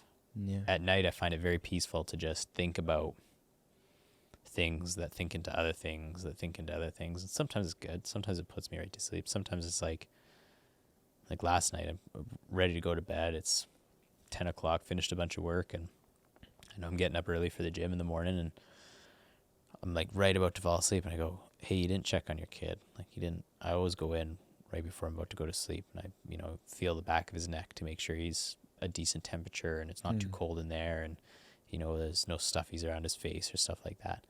Like I'm right about to fall asleep, and then it's like boom, hey, you didn't check on the kid, and it's like, cool, let's get up, let's check on the kid. But I'd say haven't had it like thought mapping so hard that I haven't been able to fall asleep. Yeah. I don't believe it's just you though. No, No. no. We're probably a bench. But we're like, we talked about that 30 and that 70% of people with different dialogues. Yeah. I'm whatever percentage of people that doesn't have that. You're whatever percentage of people that do have that. Yeah. And together we're still in that 30% category that has an internal monologue. No, for sure. Some people can fall asleep. Like Jenna falls asleep in fucking 3 minutes, and sometimes I can just go on for hours. Yeah, it's pretty crazy. So, how old is Grant now? 2 years? 3 years? Yeah, Grant was born in 2022. Yeah, 2023, 2024. Yeah, 2022. So So he's just about 2 years old. It's crazy to think about it because for me, he's still a 6-month-old baby, but he's not. He's a 1-year-old, but he's not. He's actually almost 2, Yeah. right? And then we get into this whole thoughts about freaking counting in months, right? Like, I Oh, guess yeah. technically he'd be 22 months old because we do months up to 24 months old, which is 2 years, but I just say he's a 2-year-old. Yeah. He's 2 years old. His birthday's in January. He's Yeah. going to be 2 pretty soon. So what is being a new parent, what are the things that no one or nothing could prepare yourself to handle? All the cliches are true. In a good and bad. Oh yeah, all of them. All the cliches, like everything you heard as a kid that they say, like you'd be like, Mom, I love you. And Mom would go like, yeah, you love me, but like not as much as I love you. And you're like, yeah. Like, or, you say, you get married to your wife and you say, if it happens this way, you say like, I love you more than anything. And then you have a baby and you're like, I love you. But But like this thing comes first, always, ever. I've never loved anything so much. And it's so true. interesting. All that bullshit about like sleep now while you can. Yeah, that's true too. When they say, it's funny. It's like, man, I'll never forget it. The amount of people that said sleep when they sleep. And I said, yeah. We go in for Lisa's C-section at 5:00 in the morning on a Thursday. And we're excited. We were up the night before.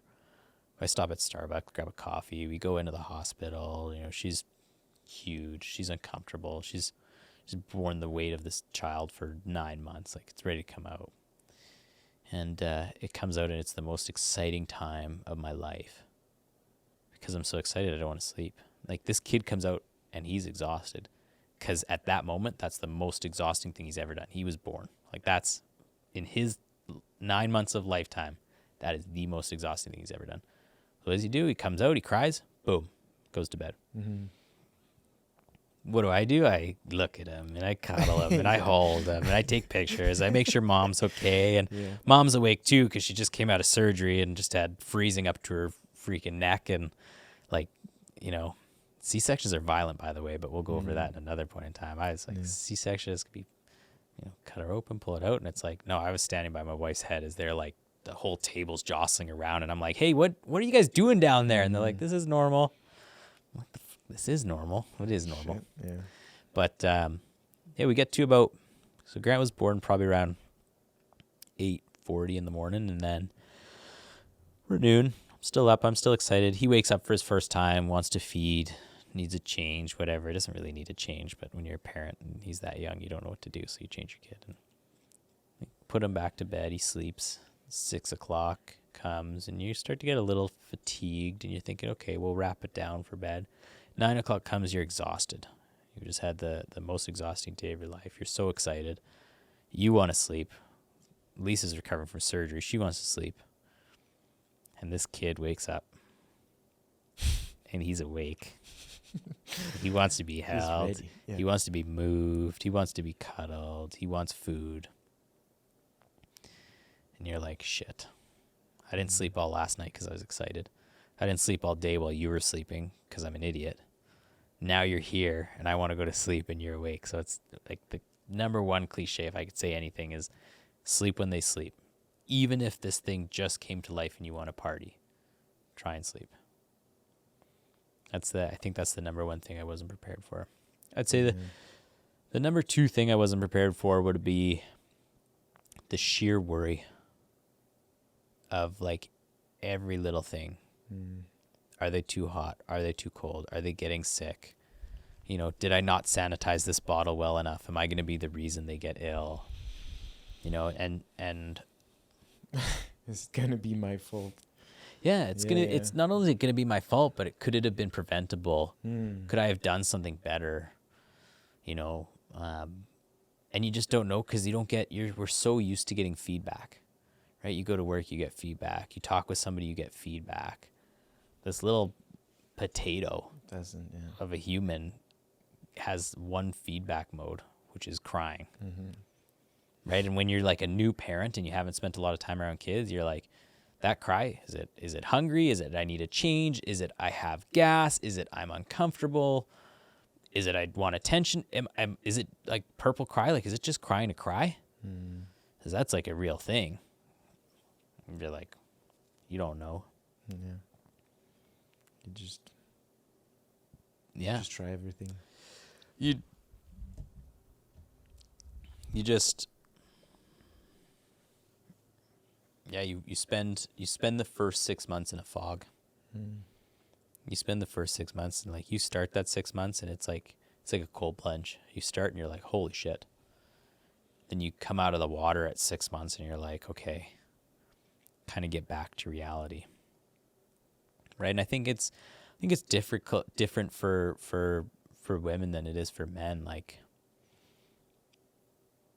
you know, I would say my wife's primary job was the baby. That was the only thing she had to worry about. Right? And it's like, and that's the only thing I'd want her to worry about. But in our family, there was me as well. Right? And it's like, there'd be times where like I wouldn't be having a great day for whatever reason, right? But you're so used to having your wife there and able to think about you and stuff like that, and now you don't get that kind of support because it all goes towards the baby. And so you pick up trying to support your wife and support a child, and now you have to like do all your own shit for yourself, like probably physically and mentally, because like Lisa holds the house down, like she's got that house on pat, like yeah, it sounds really whingy to say it that way. I feel like a little bitch, but no. I mean, think it makes sense. It makes sense. I think it's, you know, those first 6 months, you're like, the other thing too is we were really fortunate that like Lisa didn't get any kind of postpartum depression. And I can only imagine how tough it is if you would. Yeah. Yeah. But just the challenge that it brings, because like it changes the. I'm talking about assumption because obviously I'm not a parent, but it changes the dynamic of the couple right away. You have a third element that brings on a lot of mixed emotions. It's probably a roller coaster, and the relationship is challenged for sure. I felt like there's a good amount of people who are, once they've had the kids, like they're separating. It's tough. Like, it's tough to hear. And it hit me like a slap in the face the first time where we're talking about something and saving things from like a burning building. And like Lisa looked at me and she's like, hey, if we're in a burning building, like you're on your own. Like if you couldn't move, I'm still grabbing the kid and getting out of here. Like you just figure it out. Like, this is a person that you love with your whole heart, and to hear them say that, you're like, oh God. But then at the same time, you flip the scenarios and you're like, I'm sorry, but I do the same. And then I think there's people who come to terms with that, and they're like, they love each other more because of it. I think there's people who maybe can never really get over the fact that there's that new place in their significant other's hearts. Yeah. Deep down. That might be a very shallow way to look at it, or superficial, but you're right. It does change people. You see them before they have a kid and then after they have a kid, and they're either the same with a baby or they're like completely different. I don't think there's any indicators really of whether or not they're gonna make it or not. But man, it sure changes. It changes the relationship.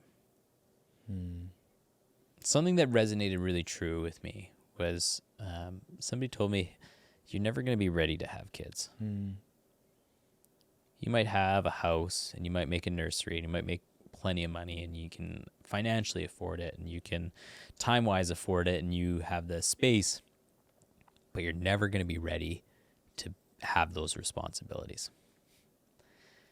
And I feel like that's true.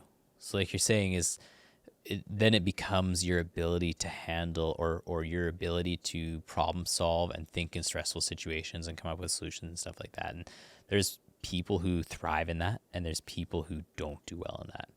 And man, and in my relationship with Lisa, it's, you know, I grew up probably from 9 years old onwards in a relatively stressful kind of high conflict family situation. And when things get stressful, I get dialed. Like shit's getting done. If it's going to be stressful, I'm on. And, you know, and for Lisa, it's like when shit gets stressful, like it's not good. We get less productive, you know? And so you have those two types of people where it's like, you could have a couple that has it all sorted out and is ready to go. And then you throw in the chaoticness of having a child and it's like, yeah, you're less prepared to deal with this because you're not used to constantly dealing with like different problems, whether it's, you know, situational or financial or anything like that. So I've never thought about that. Yeah. But you see, one of the things that happens when you have a kid is you start to make a lot of friends with people who just had kids. That's good, because it's hard to make friends as adults. Yeah. And then you get to see the different, and then you get to see the different types of parents and how they parent and what they do and what works for them and what doesn't work. And yeah. then you have a second kid, and I can only imagine. Yeah. I love the you're never ready to have a kid. Like you'll never feel ready. Oh, it's and that's a good thing to say, I think, is like who really feel ready for it. There's never a good time. There's never an ideal time. Yeah. You know, you could say, okay, I've bought a house. I have a job that allows me to do it. We're in a position for it. And you're like, yeah. Okay, well, like you've checked the boxes for a lot of good foundational things, like things you'd want to set up. But you're never going to be ready for like the first time your baby makes a choking noise. And you're like, oh God, this is it. You know, like no matter how prepared you are, how many kids classes you take, the same really goes for firefighting. Like you're never ready until you get to experience the real thing. A few times. Because let me tell you, the first, the second, the third time that kid make choking noises, like tables were flipped, phones were in hand. Yeah. Like, you know, the iPhone, like 911 was there. I just had to press the phone button to turn it on. And the kid spits out something and you're like, oh, and he looks at you with these dumb eyes and he's like, hey, you like that trick? I got a lot more for you. Oh, shit. Yeah. Yeah. That's funny. Yeah, because you're panicking as hell as anything. Yeah. He gets, after 6 months, gets a little older, starts to do things that are more human-like. Yeah. I mean, man, he's 2 years old, and I called Lisa on the phone this morning just to talk with her about some of the logistics of moving. And in the background, like Grant typically hasn't been saying sentences or like putting words together. He's just starting to get that. So he throws you off guard, and like you hear him in the background, like babble, babble, babble. Where you, Dada? And you're like, sorry, did you just talk to me? Like you've been talking, you've been saying words, but he actually addressed a question to me, not just like a question, like a directed question of like, I hear you, but you're not here. So where the frick are you? Yeah. Interesting. And it throws you through this loop, and you're starting to see like now all of a sudden the software in this child's brain is like able to process the next thing and process the next thing. I always come back to when you raise a kid, you're programming a child in how you parent and what you do. Absolutely. And then, but the other thing too is like they go through these crazy software updates that like I don't know where it comes from, you know, but like all of a sudden their software is updated and like they wake up and they can undo a freaking zipper. You're like, hey, this is new. They wake up and they can string together 3 words. It's They receive downloads throughout the night. And from the crazy aliens that run at light speed. They Yeah. just some little alien pops in there, plugs something into their ear, and it just downloads. They're like, guess what? Yeah. Your baby now can do this. Yeah, no, that's interesting how it works. It's hard not to treat them like a functioning human yet, because you see them so human-like, but they're not yet. They're still so infantile. Things you think are manipulative or mean or spiteful or things like that, stuff that happens is like there's no intent behind it. Like the kid gives me the crazy straight out of the horror movie smile the other day, and then I'm like, oh man, maybe I've got a psychopathic kid. Like I said something to him. He's sitting over there reading a book. I said something to him, and he just kind of looks up and he's like, and I'm like, oh my gosh, this child wants to murder me. Probably doesn't. Yeah. Maybe he just finally got to experience what it felt like when he stuck his eyes so far in his eye sockets up that was the feeling he had when he looked around, right? But to me, I'm perceiving this malicious look. Yeah. You know? Yeah. And you're like, hey, stop that. And he's like, what? Stop playing with the fact that I can roll my eyes this far in my head? Like, no way. I get to figure out how far my eyes move. Screw off, Dad. Yeah. Although I don't know if he says that. It's just my internal dialogue. Yeah, that's crazy where you're at this stage where there's no morality. It's just like fully experienced, like, and it's hard, like as adults, right? Because we don't have any memory of when we were 2 years old. No, but some people do. Some people do. Yeah, that must be crazy. But like, they do, but do they experience? Do they have this experience and they're experiencing it with their current consciousness? Because what I was gonna say, it would be crazy to now to like be able to just like experience their level of consciousness, where you have like such an empty. It's like when you have like an empty hard drive, like, you know, it's such a clean sponge. You haven't like absorbed all the bullshit yet. Yeah. And you're completely. Yeah. What's your earliest memory? Probably around, I want to say 7, something like that. Just weird because like one of my earliest, it was after, was it 7, 8? I was maybe a little older than that. After someone died, actually, and I remember lying in bed. It was probably a little bit before 10. Well, I was like thinking, I remember not being able to sleep because I was trying to picture in my mind the infinity. Because I was like, okay, that person is dead, and what is it? Like, it's like black for infinity. And I remember being on my bed, eyes open, but it was pitch black. So I would like watch into the darkness of it, and I was like, so it's this forever, Right? and like it never ends. And I was like, it was just like my mind. It was like, what? But like you didn't have enough RAM to process it. No, Right? Because you didn't, like, probably when you're 7, you didn't know what senses were. So you're like, okay, so I see black.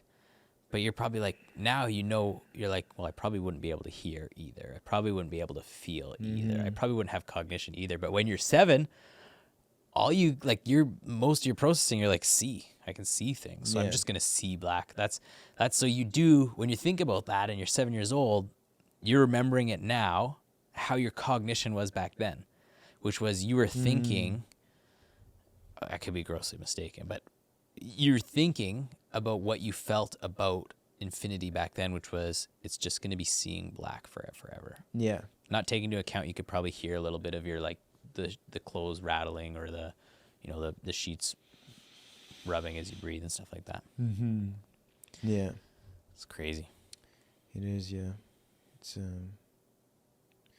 but it's funny, probably in in your position right now, you can probably see how much influence like this early moment of education will have an impact. So like when you think about it, the impact, because as humans, like, we're gonna interact and we're gonna have an impact in this world upon like many situations and people. So like right now you are doing the education for a little human, and you're transmitting core values and things, or all the things, but whatever you're doing to this person is gonna echo, and it's gonna like have repercussions on other things and other people. So like the responsibility, it is actually insane when you think about it. They pick up the good, they pick up the bad, Yeah. like everything in between. And you're right. Like if you want to, I think the amount of resources it takes to like try and make a nice, not even nice, to try and make a decent human being. Yeah. Like, and that's just what factors you influence, because they're going to be their own person at a certain point. Yeah. You know, and you think about it and you're like, how do I make this person decent? How do I give them values that are good? And what is good? Is good what I value as good, or is good what society values as good? And you know, they pick up on so much stuff, and without the meaning behind it, right? Like, man, my wife's amazing. I ask her to do a lot of stuff, right? And she does a lot of stuff. And like sometimes I ask her to do too much, and she rolls her eyes at me. But the kid sees that. And the kid starts to roll his eyes because he thinks it's funny. Really? But he doesn't have any meaning behind it. It's not like he's like, Yeah, Dad, you're asking I me to do see too that. much. He just rolls his eyes. And then you start to think, in your mind, you're like, maybe we shouldn't roll our eyes because he's going to pick up rolling his eyes. And then somewhere down the road, he's going to get a software update where he understands that when somebody asks you to do something you don't want to do, or you're fed up because they ask too much from you or something like that, you roll your eyes in response. Typically, that's a somewhat disrespectful response, right? Regardless of if what people are asking of you is legitimate. Like a lot of the times I ask Lisa for the world. She rolls her eyes at me, and I deserve every second of it. But I still am like, hey, don't do that. Don't be like that with me, you know? Yeah, no, totally. But the kiddo picks up on it. Yeah, he sees he does. Something as simple as that. He was like, this kid is flexible. Let's see, babies are made out of rubber. He's flexible.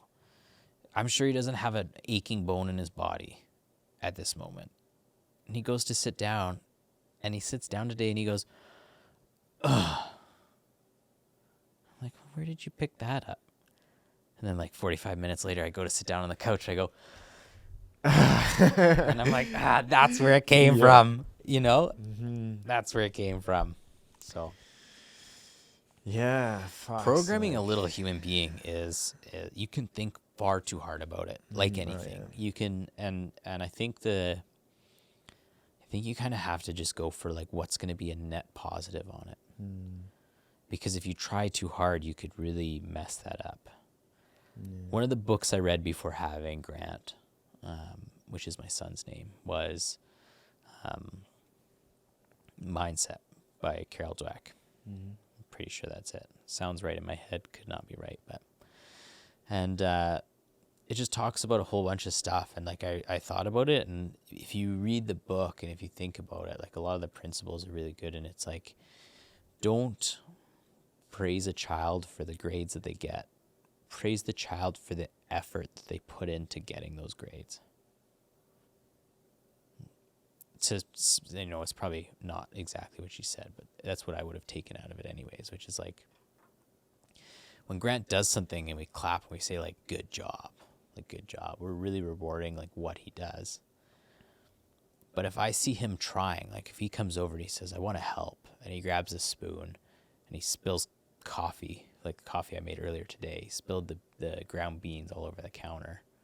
I'm like, hey, way to try and take that spoon and put it into this container, because it's tough. Like, man, and that they can't control their bodies. You really see like this, they don't have any motor skills, and then they get a little motor skills, but no fine motor skills. Like, you ask the kid to make hand signs with his fingers, like thumbs up or like rock and roll, or, you know, we did baby sign language for a little bit because it's so, you ask them, they want more food, right? And, or I'm all done with my food, or I'm all done with whatever. Like, at the beginning, they just don't know how to move. So you're trying to get them to say things like, please help me, or something like that. They just don't even know how to move. So like, sometimes the motions are all out of the place because they're trying as hard as they can to get their hands in front of their shoulders and like supinate and pronate.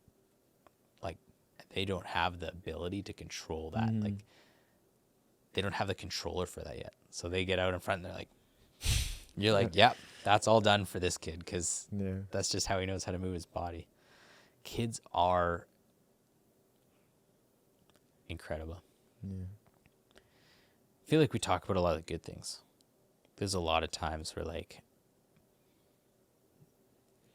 where I'm exhausted as a parent. Yeah. There's times where like you just feel like the worst parent in the world. Like, you know, I think daycare is like a good example of it. When we knew we were pregnant with Grant, I was like, I'm not doing daycare. I don't want somebody else to raise my kid. I want to raise my kid. Now that he's at the age where he'd go to daycare, he misses out on a lot of socialization because I said, like, I'm not going to get on the wait list for daycare. It's too late. I'm on plenty of wait lists now, but I'm like 300 in the queue. So big parenting tip, if you're going to have a child, even if you don't want to do daycare, get on the wait list because you can always turn it down. Pro tip. Pro tip. Here, let me tell you, pro tip. Yeah. That's my pro tip. Pro tip number 1. Well, 2, I guess, because number 1 is sleep when they sleep. Number 2 is enroll in daycare as soon as possible. But yeah, and then you think, you're like, man, well, it's shitty because now he's not getting the social interaction and that kind of stuff. And then it gets to the point where like it's Friday and he's got a lot of energy, but you had a tough week and work was exceptionally tough, and maybe in your volunteer time with firefighting, you had some shitty calls, and like your ability to have resources to donate to time with your child is like, it's just not there. You don't have the ability to it. That's it. Or it's really challenging to put up extra energy for it. And then he's like, let's go to the park. Like, park. But he says park repeatedly for 7 minutes. And you're like sometimes, and like it happens. Sometimes you turn around and you're like, hey, Grant, just be quiet, please. Then he looks at you and he's like, oh my God. And you're like, oh shit, what did I do? Right? And it's like these moments where you just have to you're like, okay, come here. You know, Daddy didn't mean it. Let's go to the park. Or we're still not going to the park. You know, but there's moments where you feel like a shitty parent. Pro tip number 3, because I thought about it. So you don't actually need as much shit as everybody says you need. Right. Like, honestly. Clothes, you mean? Man, like a good example is we bought this little like baby bathtub. For the first 3 to 4 months, man, you could wash that kid in the kitchen sink, and it's a heck of a lot easier on your back. Washing and like for your clothes, you don't get as wet. Washing them in the sink, like clean the sink out, fill it full of some warm soapy water, wash them in there, as opposed to spending $70 on a plastic tub that you're going to use for 6 months and then get rid of because it doesn't fit into it anyway, and you'd rather sit up in the real bathtub. Right. You know, there's lots of things like that where you either get sucked into buying, or you're excited to buy, or somebody says you should have it, or it's in the top 10 list on like WikiHow of like what you need to have a baby. You buy all this stuff and then you're like, man, I didn't use any of that. But what you use might be different for you to somebody else and stuff like that. I just found we got a lot of stuff. A lot of our friends and family gave us a lot of stuff. We bought a lot of stuff. After the first 6 months, we didn't use it, or for the whole time, we never used it. We used our quick connect kid seat carrier into the car. Strap the basin, you can just grab the kid in and out of the bucket. You call them bucket babies when they're that stage. They just live in the car seat. It's perfect. Use that a lot. The bassinet, for the first little while, the kid slept in our arms when he was sleeping, whether it was day or night. Tried to put him in the bassinet, he wouldn't sleep. So we didn't really use that very much. Yeah. There's lots of things now where it's like, I think about it, I'm like, oh, we probably could have saved $700 on not buying that. But it's going to be different. And I feel like that's one of those things where you just gotta, you could tell somebody 9 ways to Sunday, hey, don't do this or do this. But once they experience it, they'll know. Yeah, totally. Well, my baby came out of Lisa, and she's still strapped to the table for the C-section. And that nurse came and put the kid down on Lisa's chest so they could have a quick snuggle after it was born. That kid's all slimy, slipped right up to Lisa's neck. She's laying on the table and she goes, hey, I can't breathe. You got to pick this kid up. And I'm like, I love you, but I can't. I don't know how. This is a child. If I touch it, I don't know. I can't guarantee it because I've never done it before. It's so terrifying to touch this baby. Yeah, I imagine And that. so, Lisa, I love you, but I'm going to let this kid choke you while you just went through probably one of the hardest experiences of your life, getting a C-section birthing baby. Oh, shit, yeah. And I had to get the nurse over, like lovely nurse from Vernon. I think her name was Courtney. And I'm like, excuse me, can you come help? Like, she's like, what's the problem? I'm like, the baby slid down onto Lisa's neck and she can't breathe and I can't pick it up. And she's like, you can't pick it up. I was like, I can't pick it up. And she picks the baby up. And she goes, oh, come on over here, Dad. Like, let me help you. Okay, this is how you hold it. This is how you put a diaper on. This is what they like. This is what they don't like. Don't do this, do that. And you start to, like, it starts to be not quite so scary. But it doesn't come easy. It didn't come natural. Yeah. Interesting. It's probably one of the most important thing that most people will do, right? Bringing another human and try to not mess it up too much so that it doesn't mess up too much of other people. But like for most of us, like that's so that other people can experience good things and bad things. Like keeping humanity going. Yeah. It's You think about it, you're like, there's two people to make a baby. And if those two people only make one people and then they expire, you have like this pyramid that shapes down to nothing. It's crazy. So it's like, in order to keep the population even, two people would have to make two more people. But then some people have more than two. Exactly. So like right now, it sounds like with the way the population is going, is more people are coming out than are going away. I think you look at, like, China had that law where it was like you're only allowed one kid for a little bit to try and control their population, right? Yeah, the problem they have in China right now, I think, is that there's too many old people. But this is the problem of all civilization, even like Western civilization. We're gonna have is that as technology upgrades and stuff, and people live longer. You have more old people, and then not enough workers and stuff to fund them To support. and and this definitely can be a problem. But I guess that's another topic. But yeah. Apparently, a population collapse is something that's like easy to happen. Like, because we're all like, oh, there's too much people. But if it's like, it can happen pretty quickly. That like the collapse of a civilization or a population. Can it? No, I'm scared. But like you were saying, like, suddenly you don't have, because now like people are way less. You look at the stats, like I think like people have way less kids. Like it's declining. Yeah, The amount you don't of need as people many kids to help you on the farm. Kids, like, is declining. So, but I think anyway, like it's probably not good to be too many. No, I think I think humans will find a way. Yeah, oh yeah. I think always, yeah. Yeah. I mean, we think about it. We're like the generalist of species. Yeah. We can swim, but we're not the best swimmers. We can run. We're not the best runners. We can fly. We're not the best. We're not the best flyers. We're not designed to fly, right? Like we can do a whole lot of things pretty good. Which is kind of weird. Like I've had that thought,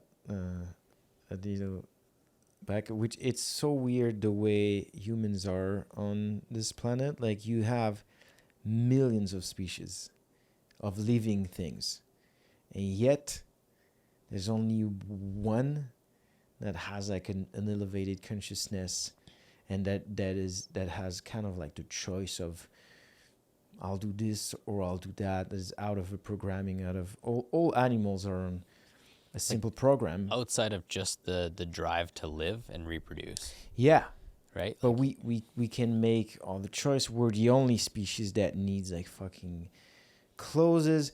But what's always been weird to me is that there's not a spectrum of consciousness and choices, and it's like we live in a world where everything is like best baseline program survival, and then there's one of all this fucking thing. Well, there are other animals that are very smart and things like that we're consciously aware of, right? But nowhere close. We're nowhere close having a monkey deciding that he's gonna stop living there and creating a company here and start wearing a cap, and and not even at small level. Like the difference is insane, and it's always been weird into my mind, as if we've been planted here.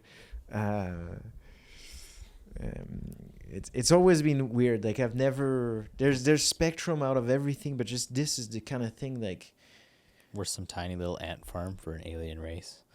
Yeah, like there are theories like that, right? That we've been. You think about a fish tank, right? You in a fish tank, you put a bunch of fish that you want to belong in there, and then when the bad algae comes, you dump a chemical in, and that algae goes away. And then when something starts like going too much and it starts to affect what you like in it, you change it. Yeah. The plants grow too much and you can't see the fish. So you take that plant out, you put something in that's better. That could very well be why humanity's got to where it is. Be a really freaky thing that I think would be tough to comprehend, but like people start developing and they're like, well, we like where this is going. How do we encourage them? Like, how do we feed them? How do we let's help them figure out tools and fire and food and like, yeah. It would be fucking entertaining to watch. Can you imagine you could watch imagine we're like space is just like in a fucking bowl of something, and we're the there's fish these bowl. things that are looking at it. Like it would be fucking entertaining as hell. And you watch look at these people and just and always surprised how we turned out, how we overcame and how we try to fucking kill each other, and then we do something else. You're like, hey, those guys over there, getting on those guys over there, like in a fish tank, you're like, dang, my goldfish is eating that guppy. You're like, hey, stop that, but you don't really care. They're betting on us. Yeah. And shit. Crazy, man. I think it's time to try your other beer. You know it. And we're gonna get into some fire stuff. Shout out to the salted lime lager. It's I'm not a craft beer guy. I've never tried this. But my dad gave them to me actually on Father's Day. And I was like, oh, dang, these are good. Yeah. And we're going to try this in the same time. Oh, let's do it. Hey, if you enjoy this conversation, please consider subscribing to this channel. If you want to give it some support, give us a blue thumb. Feel free to let me know your thoughts about it, what you liked, what you disliked in the comment. And on my hand, I promise you that I will work tirelessly to keep bringing the best stories, the best voices, to keep working on this purpose that I have, and to keep work on myself to improve as an interviewer. But I definitely need your help. If you like it, if you want to support, feel free to do it. Okay, so we're going to try this salted lime lager, una cerveza. Yeah. And we're going to try as well these crispy crabs. So we went at the Richmond... night market? Yeah. Yeah. And it was it was pretty crazy. It was cool to do. I would probably redo it one time. It's just like you need to be ready. Yeah. Oh my god, it smells like seafood. Does it? And we bought that at it was some kind of grocery. Oh yeah. That's kind of what Prince Rupert smells like. I feel like I wonder if I should get a big piece or a small piece. I'll take that piece. Like, sorry, crab. Crispy crab. You know what it smells like? It sounds silly, but it smells like cat food.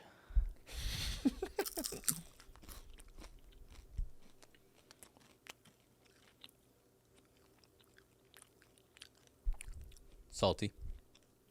Wow. A little bit like seaweed. I'm gonna be honest on the record. I do not like it. It's not terrible, but Interesting mix of like sweet and savory. oh, this is good though. How's that beer? Is that beer good? Is it better than the crispy crabs? Cheers. I respect the crispy crabs. I won't be I won't be finishing that pack, but I like to try new things like that. Yeah, the Richmond market was pretty cool, like some crazy thing, but your stomach needs to be ready for it. Yeah. You need to prep. Like, first of all, you need to not eat for, I would say, at least a day. Mm-hmm. Because the problem is, like, there's so many things that you want to try, everything. But everything is super heavy. Yeah. So, like, you got to play it. And portion size, right? Portion size, most of them are big. So then you couldn't just like, if you made small portions, it's easy. You go around and have a small portion of everything. There, if it's big, it's like, Yeah. But it was cool. It's to do once. If you're curious about food and if you like Asian culture food, it's to do. If you like food, you need to like food. yeah. And you need to like also like greasy food. Yeah. You know. I gotta say, for the record, I'm not a fan of the crispy crabs You either. neither, yeah. It's weird. The We first tried. bite was salty and fishy, and the second bite was like a sesame cracker, like sweet and honey-esque. Yeah. I also had a look in one of those crabs' backs, and like, there's no meat in there. No, You're like literally eating crab shells Yeah. glazed in honey with sesame seeds. Can we see? Okay, so now we're gonna try chocolate flavor chips, just to remove. Like potato chips. Yeah, but just to remove the the taste of the crab.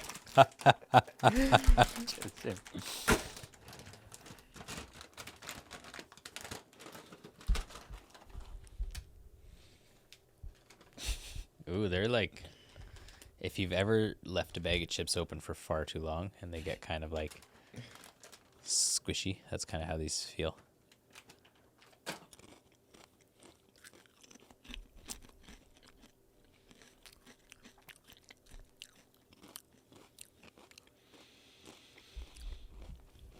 Interesting. Wait.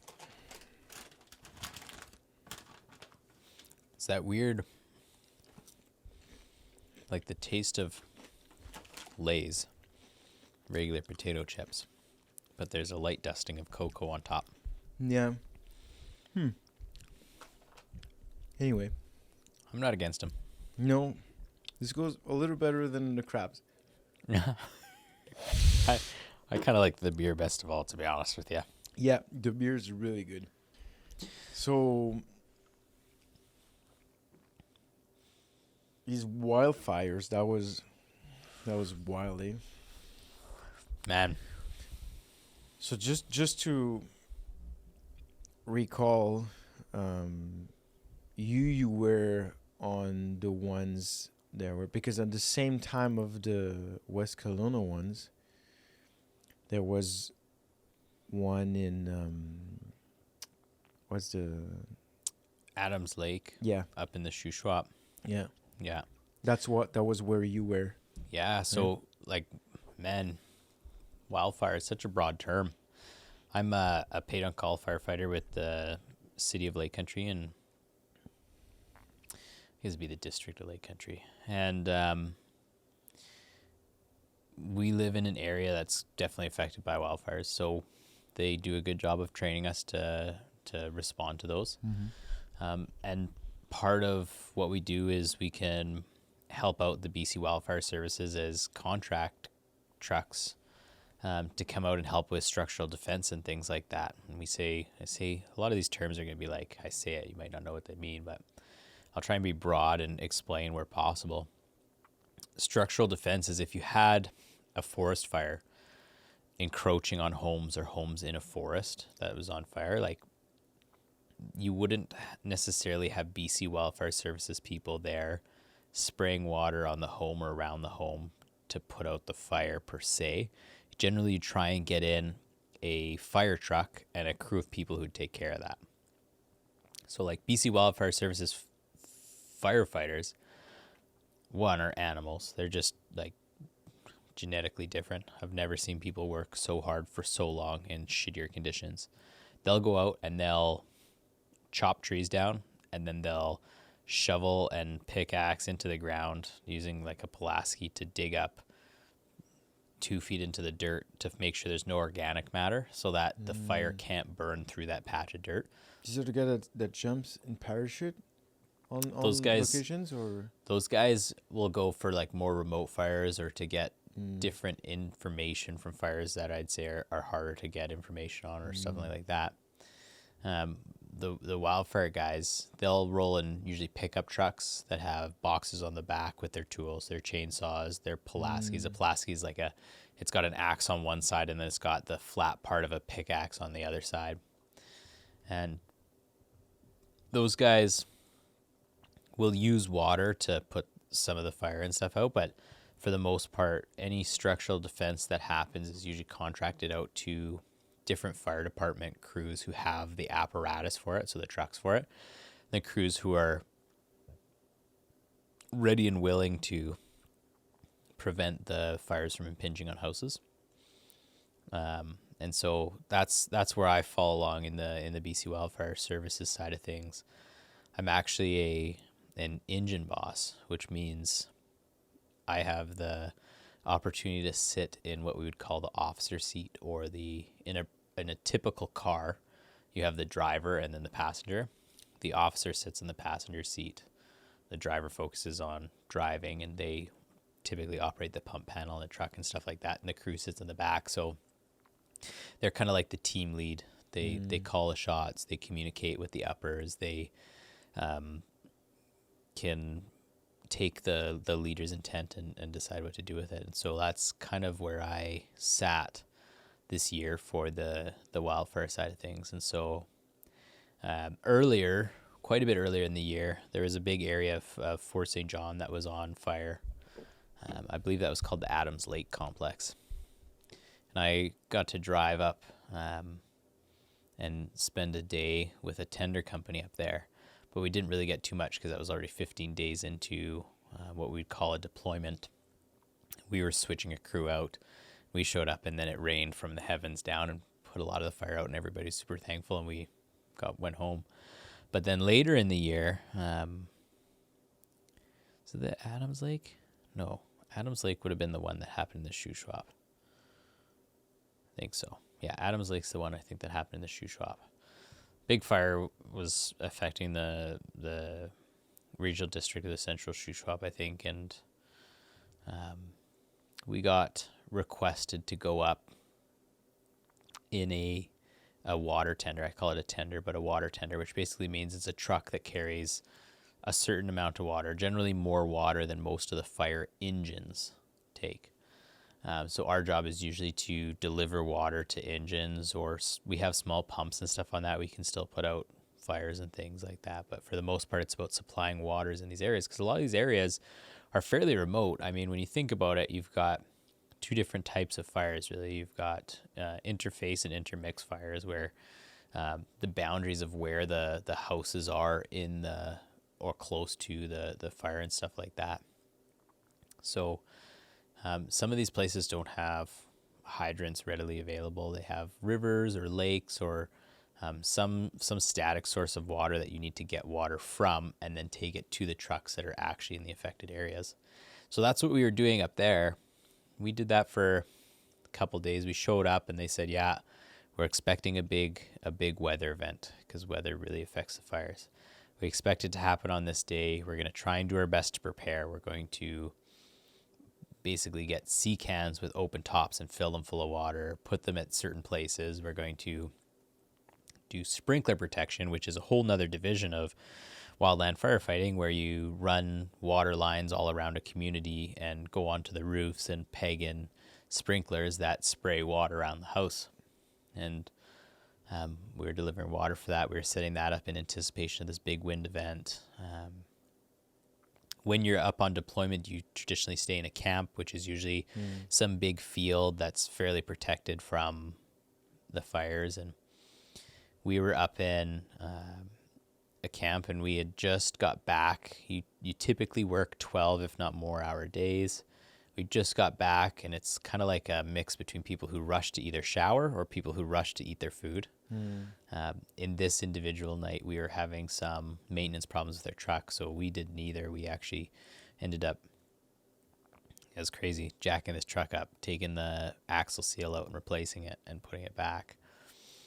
But when we were done that, we managed to get some food. And me and my my engineer, my driver, was sitting at a picnic table eating, and we could see over the hill where the smoke was coming from earlier in the past couple of days, where now we were getting fire tornadoes ripping up into the sky. So we were having like active tree candling, which is where basically a whole tree just lights up into visible fire.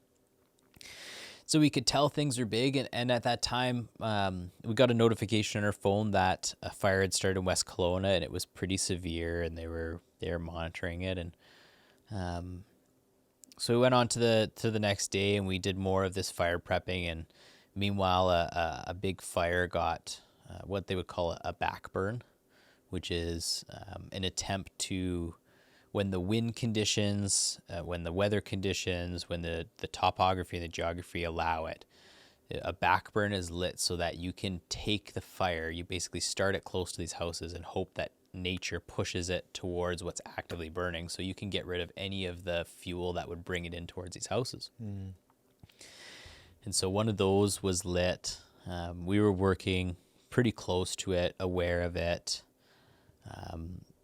And then this would happen to be the night we expected the big weather shift to happen. And so that backburn was lit with the intent of removing those fuels so that if the weather event happened, it wouldn't push the fire directly into a few towns that we're working on.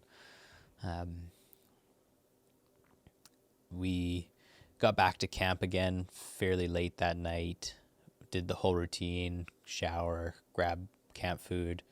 Big camp staple is chocolate milk. There's basically a fridge full of chocolate milk, and everybody appreciates it.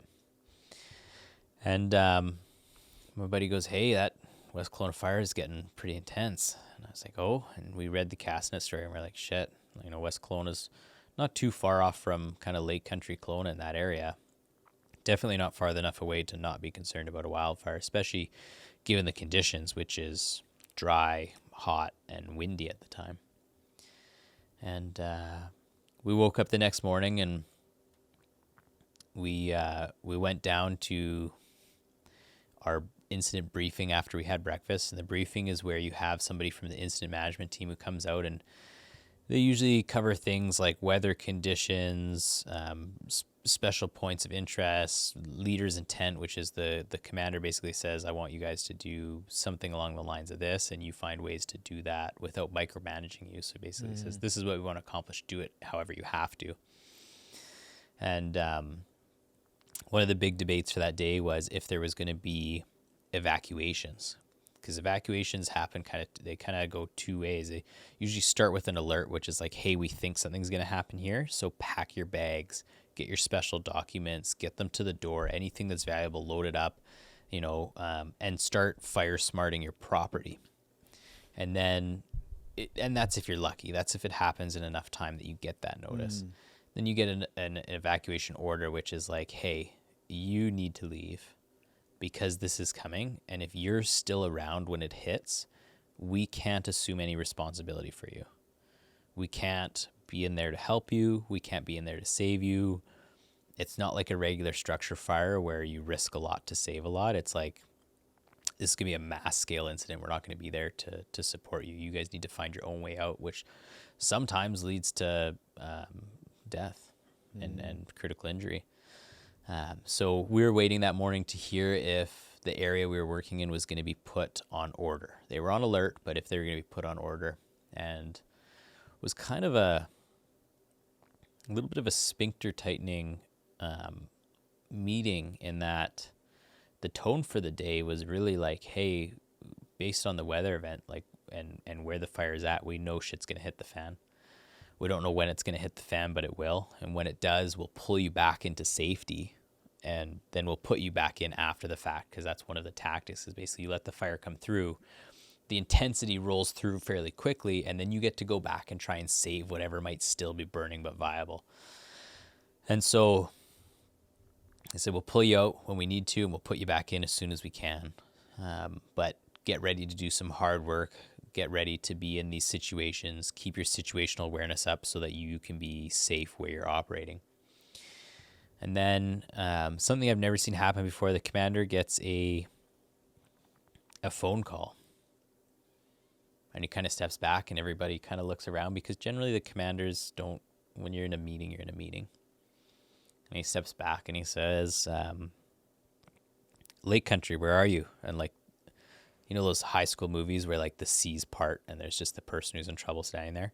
Seas part, and me and my buddy are standing there, and we've got Lake Country in our shirts. And he goes, hey, you guys got to go.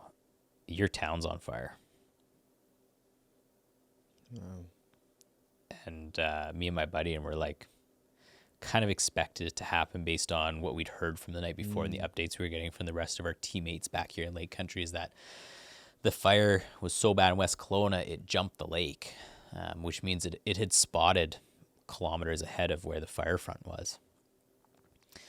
And so, yeah, okay, cool. So we've got camp set up. We've got a tent each. We've got a chair each. We've got all of our gear in the tents, because you can't keep it on the trucks when you're operating. It's hard to operate that way. So we go into mass scale mobilize mode, which is like dump as much water as you're legally allowed to dump from your tank, right? Ideally, you carry a quarter of your tank at all times. So one of us is like, hey, my teammate, you go take care of that. We'll start ripping down tents. Okay. And then there's also the paperwork side of things, because there's a lot of paperwork that goes into the wildfire side of things that I don't think people truly know, is that everything's meticulously documented. What you do during the day, when you do it, who you talk to, what their phone numbers are, who you are keeping track every day of the every day. You write it up. Every day you fill out a 214 and you fill out your oh shit, the name's evading me here.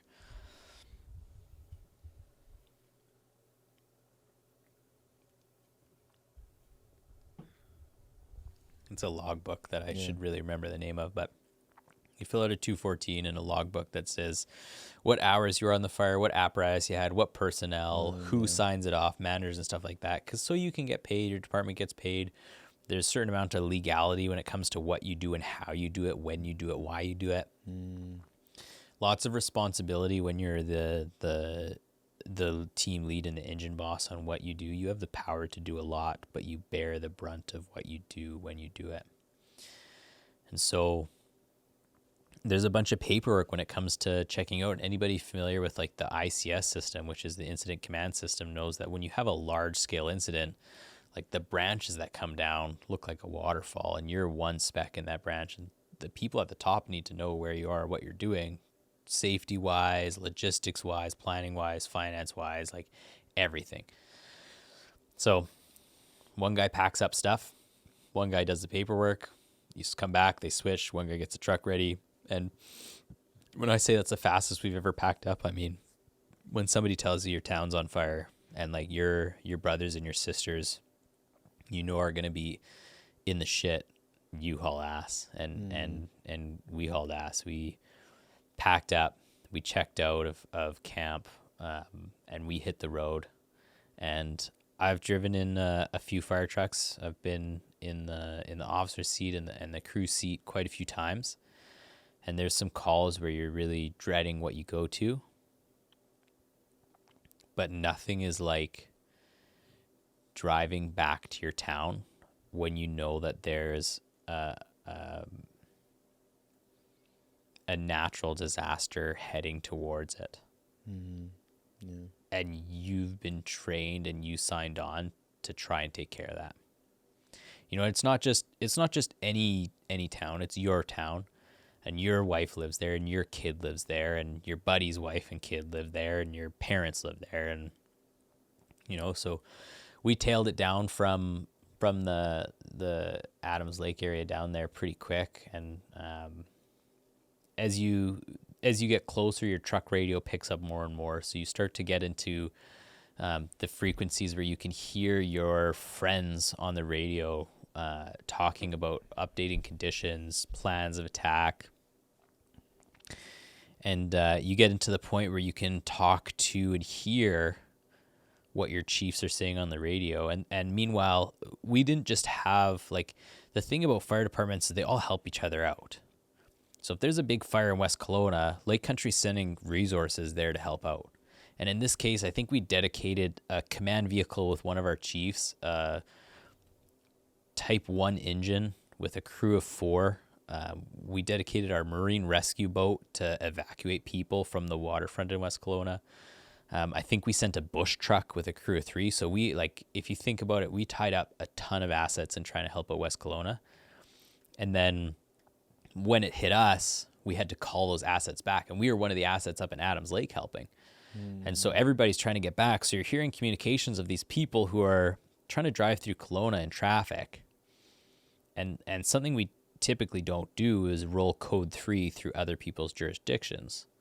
There's just no need to. What is code 3? Code 3 is, Code 3 is when you have your emergency equipment activated. So you have your lights on and your sirens on.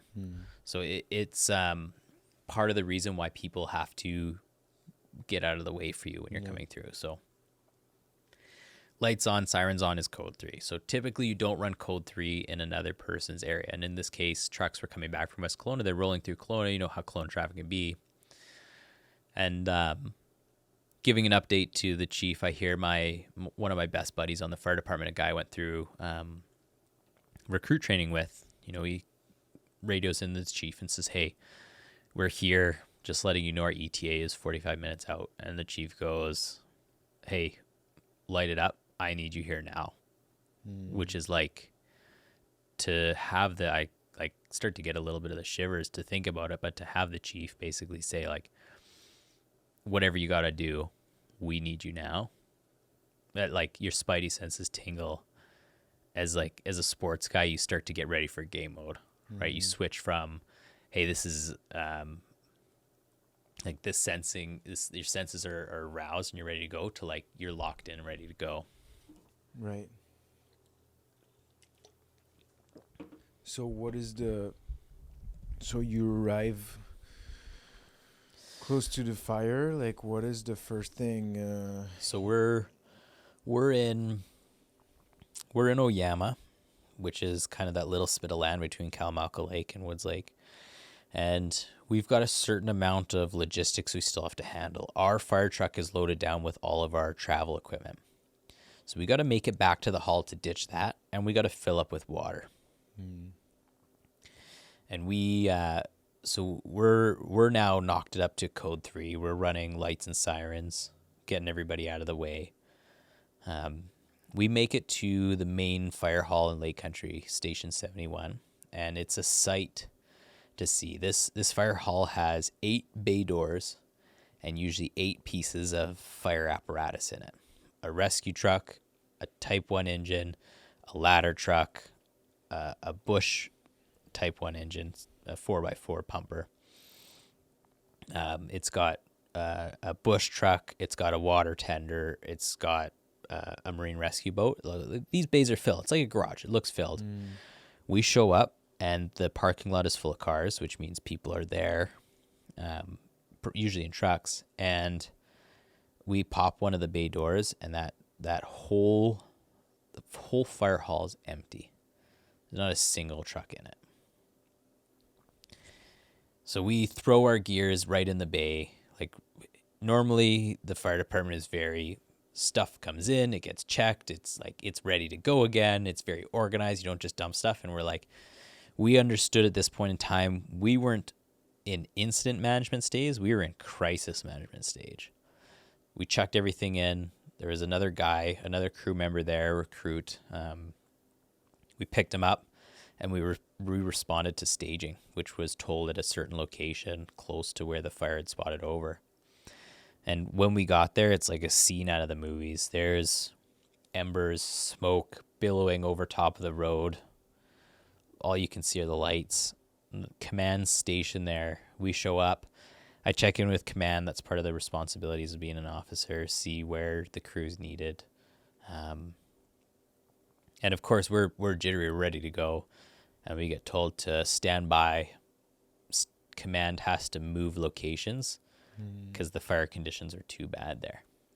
So we help command move. We get set to where we're going, and we get told, okay, now you're gonna start actioning this section. And at this point in time, you're in a city, but you're at a cross street of two roads, and everywhere you look around, there's just stuff on fire. And you're like, this is one crossroad of a city of multiple. And you're so into it that you're not sure how far the boundaries stretch. Like, is it the whole city? Is it just this little subdivision? Is it more than that? Didn't really matter, because you get given a task and you start working on that task. And we were put to work almost immediately. Hey, head up here, protect these houses, fire's coming up. By this point in time, it was severe enough that we were able to request air support, which means we had a few choppers with buckets underneath. Buckets are long-lying bags where they would drop it into the lake. They'd fill up with water. They'd be able to carry it over areas of intense fire, and they'd pull a drawstring. The bag would open up and dump all its water. So they're doing this. But what they do is, in doing that, their rotor wash, which is the air that comes down off the propellers, it stirs up the fire beneath, and it shoots embers right over top of your head. So in an area where you think, okay, the fire's in front of me, I can see it, I know what's behind me, I have escape routes, this and that. All of a sudden, you're keeping your situational awareness up, and you look behind you, and there's somebody's lawn's on fire behind you, and you go, oh shit, I'm no longer in a safe spot. I'm between the fire front and a spot behind, and like, that's a bad place to be. And that was, like, timeline wise, we're probably 6 hours into things. It's still the morning. It's about 10 or 11 o'clock or something like that.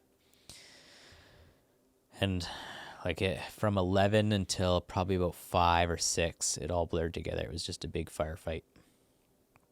Running around to different houses, making sure they didn't catch on fire. Different people are driving around, finding different things. Luckily for us, we didn't have to help with any of the tactical evacuation. So this fire happened so quickly that there was no evacuation alert. It just went straight to order. It was like, not only go straight to order where, your phone dings and you get the notification, the emergency notification, hey, there's a fire here, you got to go. It was like, you get a bang, bang, bang on the door, and this firefighter with wide eyes shows up and says, hey, fire's coming. You got 5 minutes and you need to be gone. Yeah, that's crazy. Like, that happened so quick. Like, later into this event, I went to a house where there was happy birthday banners up, coolers, food on a table. Like, somebody was having a birthday party for their kid. And they were told to go, and like, they just had to leave it. Right? Like, it happens so quick. And thankfully everybody left. Like we didn't have too many problems with people staying, which can be an issue because like I said before, when people decide to stay, you're not supposed to help them when shit hits the fan. Have you ever have like people that decide that says no, we don't Absolutely. leave? Yeah, All the time. oh yeah, You know what, it's diverse because some people do help, some people stay and they put up sprinkler protection, and then it's nice because that's one house you don't have to worry with theoretically. But it goes the other way in that all of a sudden if this structure gets impinged upon, catches on fire, and the occupant's still in there, most of the time they're able-bodied and they can leave. Sometimes they can't for whatever reason. As a firefighter, I think for the most part, people join to help people.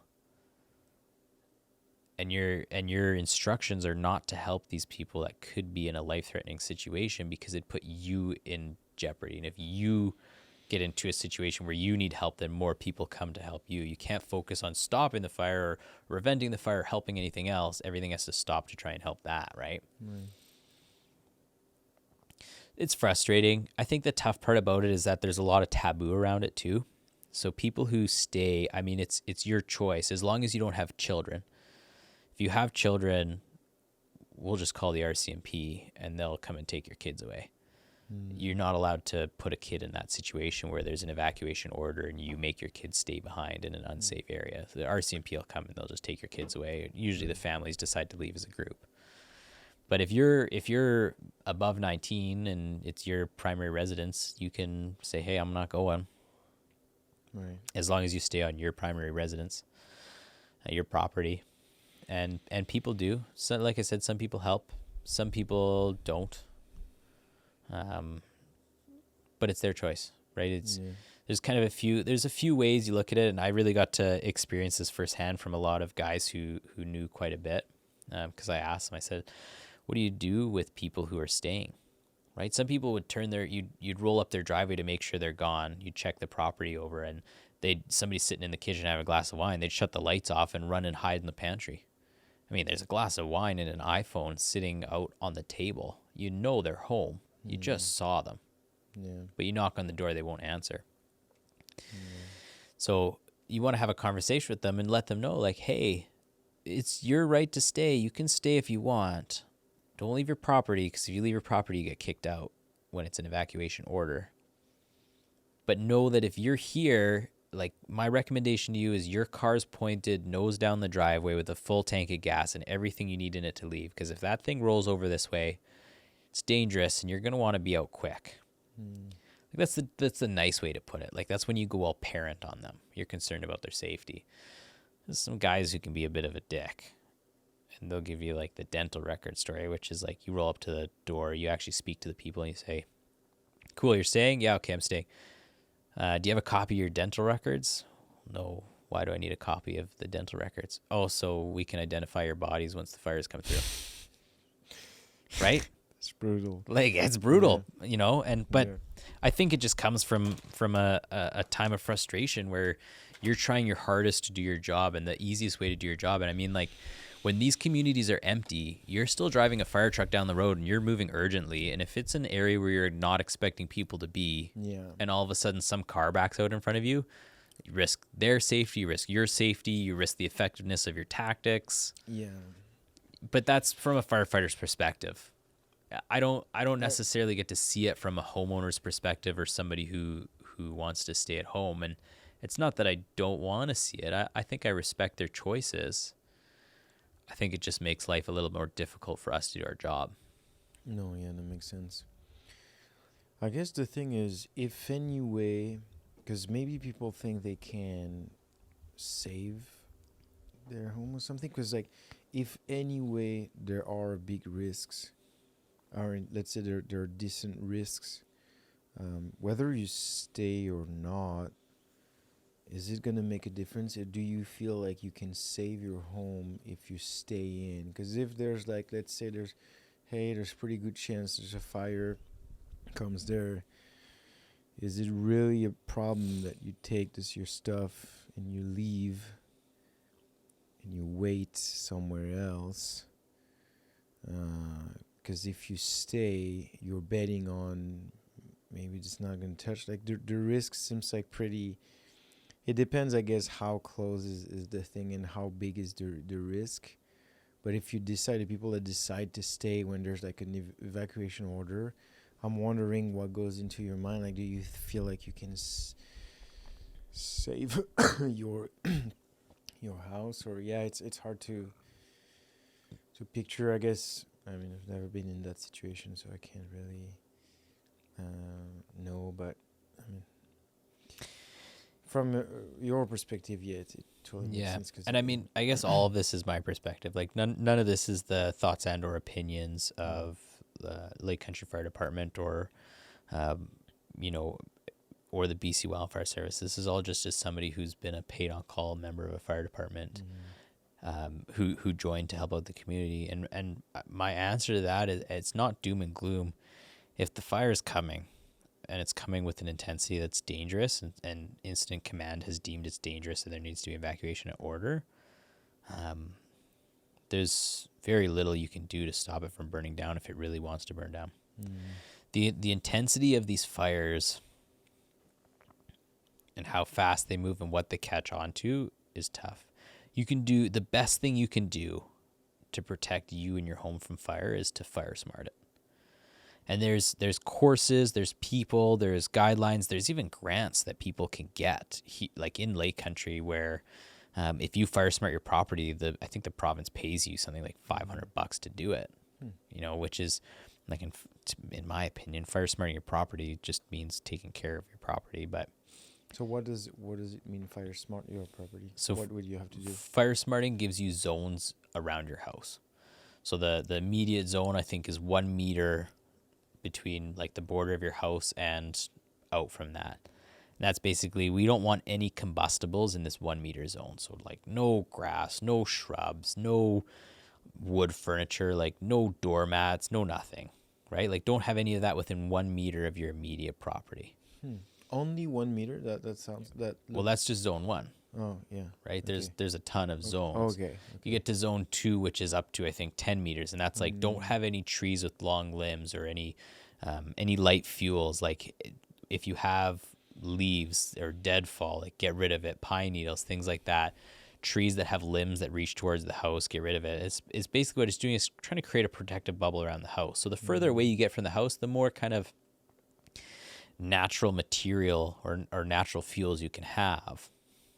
But we want that to be staying away from the house. Like the big problem with houses getting on fire is not that the forest catches on fire and then it goes right up to the house. It's that the embers land in this dry, ready to burn material that is close to the house, and that eventually sparks up and lights the house on fire. So like doormats, terrible. You have those wicker doormats, a spark lands in and it smolders for 2 days. The fire front's long gone. Everybody else is elsewhere, but that doormat's been smoldering for 2 days. You get another big wind and dry spell and boom, the doormat catches on fire, which catches the deck on fire. The deck catches the house on fire. And then, an area you thought was good is burnt down.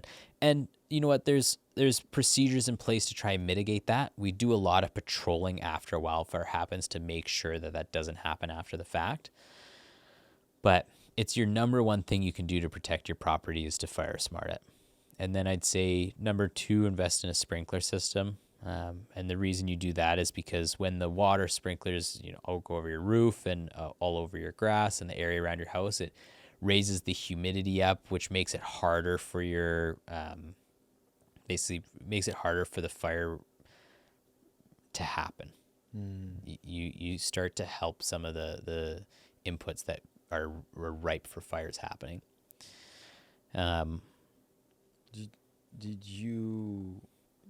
you guys then afterward went back into the West Kelowna ones? So we didn't go back to the West Kelowna ones because the Lake Country one went really hard for about 3 nights. So there's a lot of people who worked many hours, like, and this is where it kind of gets funky in that nobody likes to put themselves up on a pedestal, But when I say that there's a lot of people who did hero-like things, like people gave it their all for many, many hours, and then came back and repeated to do that on little sleep to make sure things are taken care of. We worked our fire for probably 3-4 days on just trying to contain it and get it to the point where nobody was going to lose anything. And people lost things. There's, I think, 3 structures burnt down, 3 primary structures in Lake Country burnt down because of it. But we were so focused on our own incident that we were actually turned into the ones that had other fire halls sending apparatus towards us.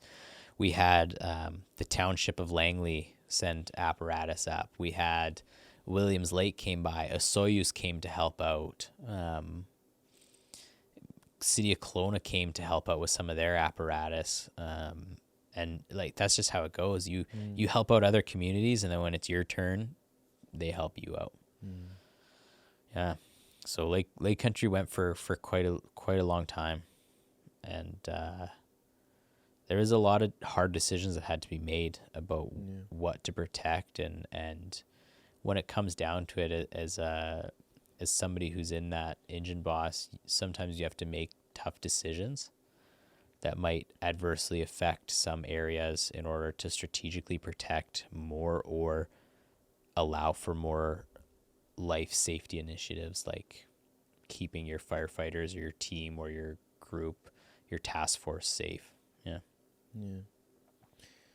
So how do you guys when there's the fire going on, like, so you have like air support and most things on the ground, so you have these guys that can like cut the trees before it gets on, but and then others are essentially spraying water. Yeah. And how do you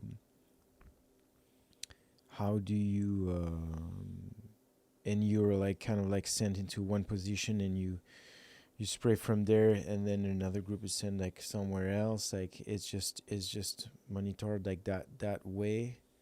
Yeah, so that's an excellent statement. It's hard to explain, but I'll try. In that we go by something called the span of control, which is basically one person can manage up to 5, possibly 7 other people. You think about it, if you have 5 apparatus who all have an engine boss on them, that engine boss responds to one person, which is usually a task force leader or a strike team leader or something like that.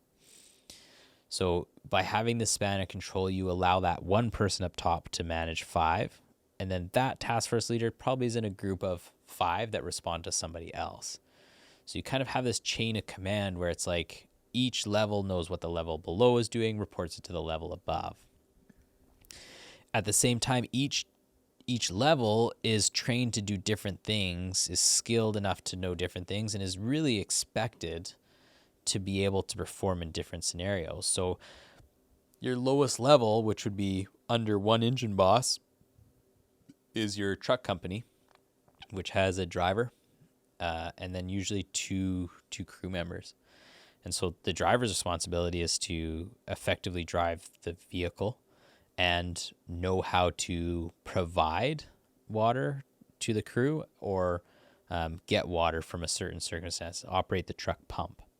The crew members are responsible for putting out the fire or protecting the structures in various means. How they do that all comes down to what training they have, what they're supposed to do, what the objectives are. So like in structural defense, the crew members are really well educated in that we want the fire, the forest fire, to come right close to the house. And then we're going to put it out right there. The reason we do that is because if all that stuff that's going to burn, like we think about it, you walk through the woods back here, there's pine needles, there's little deadfall trees, there's lots of different fuels, and it's like the fine fuels are flashy. They burn the quickest, they go hot, the stuff like that. It takes quite a bit to light a tree on fire, so it just goes to show how hot these fires burn, how fast they go. But they want to burn all that off up to the house and put it out so that if for whatever reason, the wind shifts and it comes back, or it goes away, or it keeps burning this way, it doesn't affect that structure because you've taken away the fuel that it would need to burn to get there. And so the way those crews are trained to do what they need to do, the drivers are trained to do what they need to do, the engine boss or the crew leader is trained to look out for what needs to happen when it needs to happen based on what they're told to do. So you oftentimes ask your task force leader for an assignment or a job, and they'll say, hey, we want you to protect Cascade Drive. And it's like, cool, copy that. We're going to protect Cascade Drive. So you, as an engine boss, you say, okay, driver, we're going to drive Cascade Drive. We're going to stop every 3 houses. We're going to walk to the backyard and see what the scene is back there. How far away is that fire? What is topography we're dealing with? Where can we get in to put lines down to do that stuff? So you might do some pre-scoping, or it might be like, hey, that fire, like the fire's hitting Cascade Drive right now. Go in there and start at this address and put as many things out on that drive as you can. You might start 4 houses down from another truck that starts to another truck, and you guys just kind of work in sequence to keep the fire from burning down Cascade Drive. Yeah, see, yeah. And the task force leader is going to be instructed to, hey, task force leader, you're responsible for, I don't know, would this be considered East Hill? What kind of area of? I think so. So they'd be like, yeah, just north of East Hill. So they'd be like, okay, this task force leader 10, your job is to protect North East Hill. Task force leader 11, your job is to protect Central East Hill, right? So like different kind of areas. And then that task force leader is going to be trained to know how to manage their crews, know how to interpret the weather, know how to expect the time for things to happen. And the education piece on it is really cool. You know, but it comes down to a lot of finer understandings adding up to bigger things.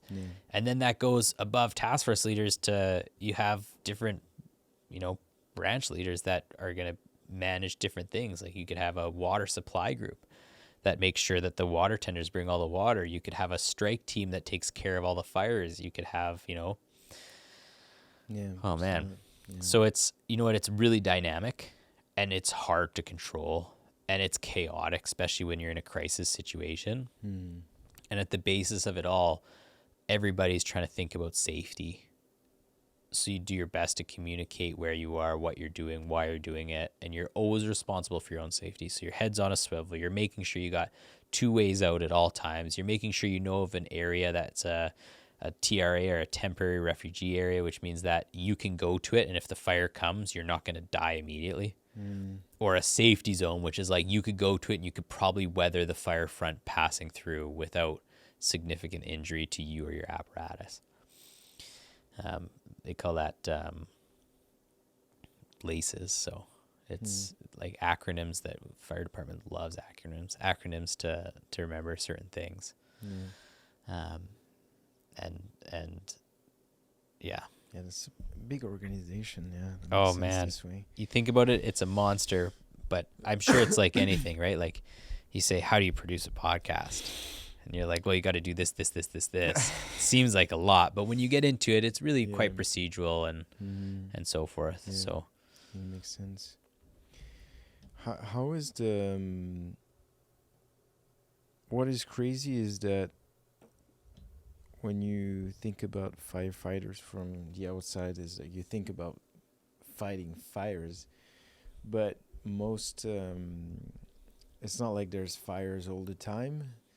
And I guess we don't think that much about what you guys are doing, the other type of work you're doing when you're not fighting fires.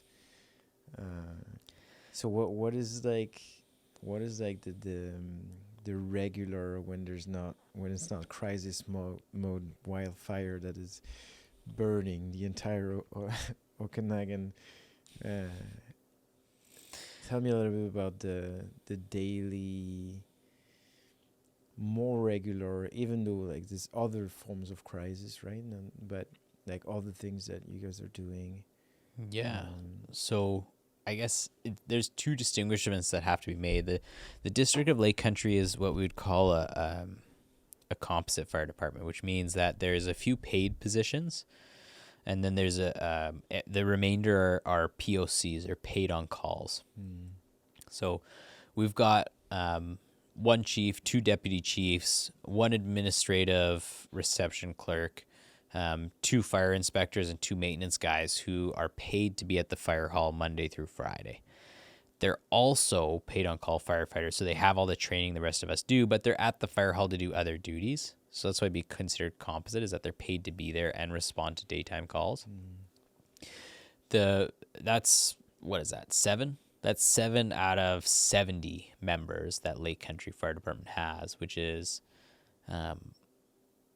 paid on call, which means they all have regular jobs, right? So for me at the current moment, I'm working at UBC Okanagan as a facilities management personnel. I go around and I fix chairs and desks, and I paint offices, and I, plunge toilets, and I fix urinals, and do snow removal and stuff like that. Monday to Friday, 7 to 2:30. And other people are RMTs. They could be cops. They could be paramedics. They could be office workers, managers. They could be stay-at-home parents. And what happens is you carry around a pager. When it goes off, somebody's having an emergency, and you, if you're able to, drive in your personal vehicle from your house to, safely of course, to the to the fire hall, and then you get inside and you get geared up and you go. And like, those emergencies could be first medical responses, so anything from like broken limbs to strokes to cardiac arrest to suicide, or to people attempting suicide, or accidents. You got MVAs, motor vehicle accidents, where cars crash into each other, into objects, or recreational things like that. You've got fire alarm calls, which is like somebody has a home monitoring system, and Sally set off the smoke detector cooking bacon. Or you've got gas leaks. Construction company hits a gas line and it's leaking gas everywhere, and you're there to make sure that the gas company comes and turns it off, or you're there if it lights on fire. You've got hazardous material response. If a big tanker truck carrying chemicals crashes on the highway and there's like pink fluorescent goop leaking out, hopefully nobody's ever close to that. We don't necessarily have the training to deal with that, but we have the training to make sure the public stays safe around it. Yeah. So when all these calls are getting out on these people that are paid on call, do you have any way to know, like, should I take it or not? Like, is it since everybody and the most people that are coming, responding to the call are coming, or do you have like a way to know, do I have to take this if there's already enough people, or like, how does that, do you have a way to monitor who's going, who's not? Do you know if there's people responding other than you or not? Yeah, so Lake Country is divided into 3 fire halls. You've got Winfield, which is Station 71, Oyama, which is Station 91, and then Cars Landing, which is Station 81. And those take care of a geographical area. So like, if a call happens in this area, it's going to be this hall. So you take those 70 members and you kind of split them up, and you say, okay, we've got 15 in Cars Landing, 15 in Oyama, and then the remaining 30 to 40 stay in Winfield. So if it's like a Winfield call, the other 2 halls don't get called. So the members who belong to those halls don't show up. Out of that, a lot of them can't come because they usually have obligations, like looking after kids, like working, like being tied up or in a different part of the area, And then out of the ones who can show up, we do have a system on our phone called I Am Responding, where it's like you can see who checks in for the call. So the pager goes off, your phone goes off. It says what the call is, gives you a few notes on it, and then it says who's responding. So you can kind of see, in terms of deciding whether or not you take the call or not, usually it's a good idea to make sure you have more response than not enough response. Yeah. So usually a lot of people show up, and there's actually quite a few people who sit on what we call standby, which is like you show up, but you didn't get on the truck. Which means you're ready to go for the next truck, or you do duties around the hall to prepare the trucks for what's coming up, or gear checks or things like that. So You're paid. You still paid if you not go on intervention? if you don't get on the truck, you still get paid, because you still take time out of your day to show up to respond. And like it's not like you're making money off of doing this. You get paid enough to kind of cover your gas and maybe. Is it an hourly rate? Yeah. Yeah. You can say it, or yeah. Probably is roughly $21 an hour. Yeah. Depending on what your skills are, maybe you get paid a little bit more than that. But that's very unique to what fire hall you're from, based on what the taxpayers can afford to pay. So Lake Country is really decent in that. I think they get paid $21 an hour. Some halls get paid $15 an hour. Some, which are called volunteer fire halls, don't get paid at all. Which means like they're true volunteers. The pager goes off and they just donate their time to better serve the community. Of course, this is Lake Country Fire, which is a paid-on-call fire department, or composite, really. Yeah. You've got career fire, which is where I'm headed to, which is like you get paid a decent wage to always be ready to go. And the expectation is that you're there and you can respond as quick as you can. And your training's a lot more. You handle a lot more. Right. You do a lot more. Yeah. Yeah. For anyone who wants to get into this, the requirement, is there like official requirement, like physical test, mental test, like what kind of stuff do you need to do? Well, I guess also it's different if you were going to what you're gonna get to now, or volunteer or paid on call. But generally speaking, is there like the first entry tests, like what is that like? Yeah, so it depends on kind of where you're going. I'd say to make things easy and generalize, so it doesn't apply to everywhere, you kind of got three situations. You've got career requirements, you've got paid on call requirements, It's okay. you've got No, it's okay. hey, how are you doing? Good, how are you? Good. Try Come it. sit here. Try it. I'm wondering. Yeah, okay. Try it. We'll You come were back saying to to that. the three test. different. Yeah, we'll go back. Hi,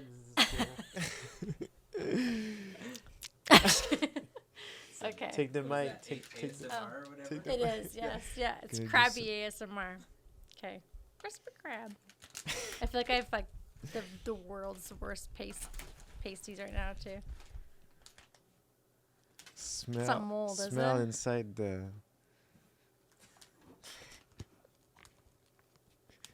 Oh my god. Is it a one bite thing or should I? You put it all in your mouth. Yeah. Oh my god. I can't.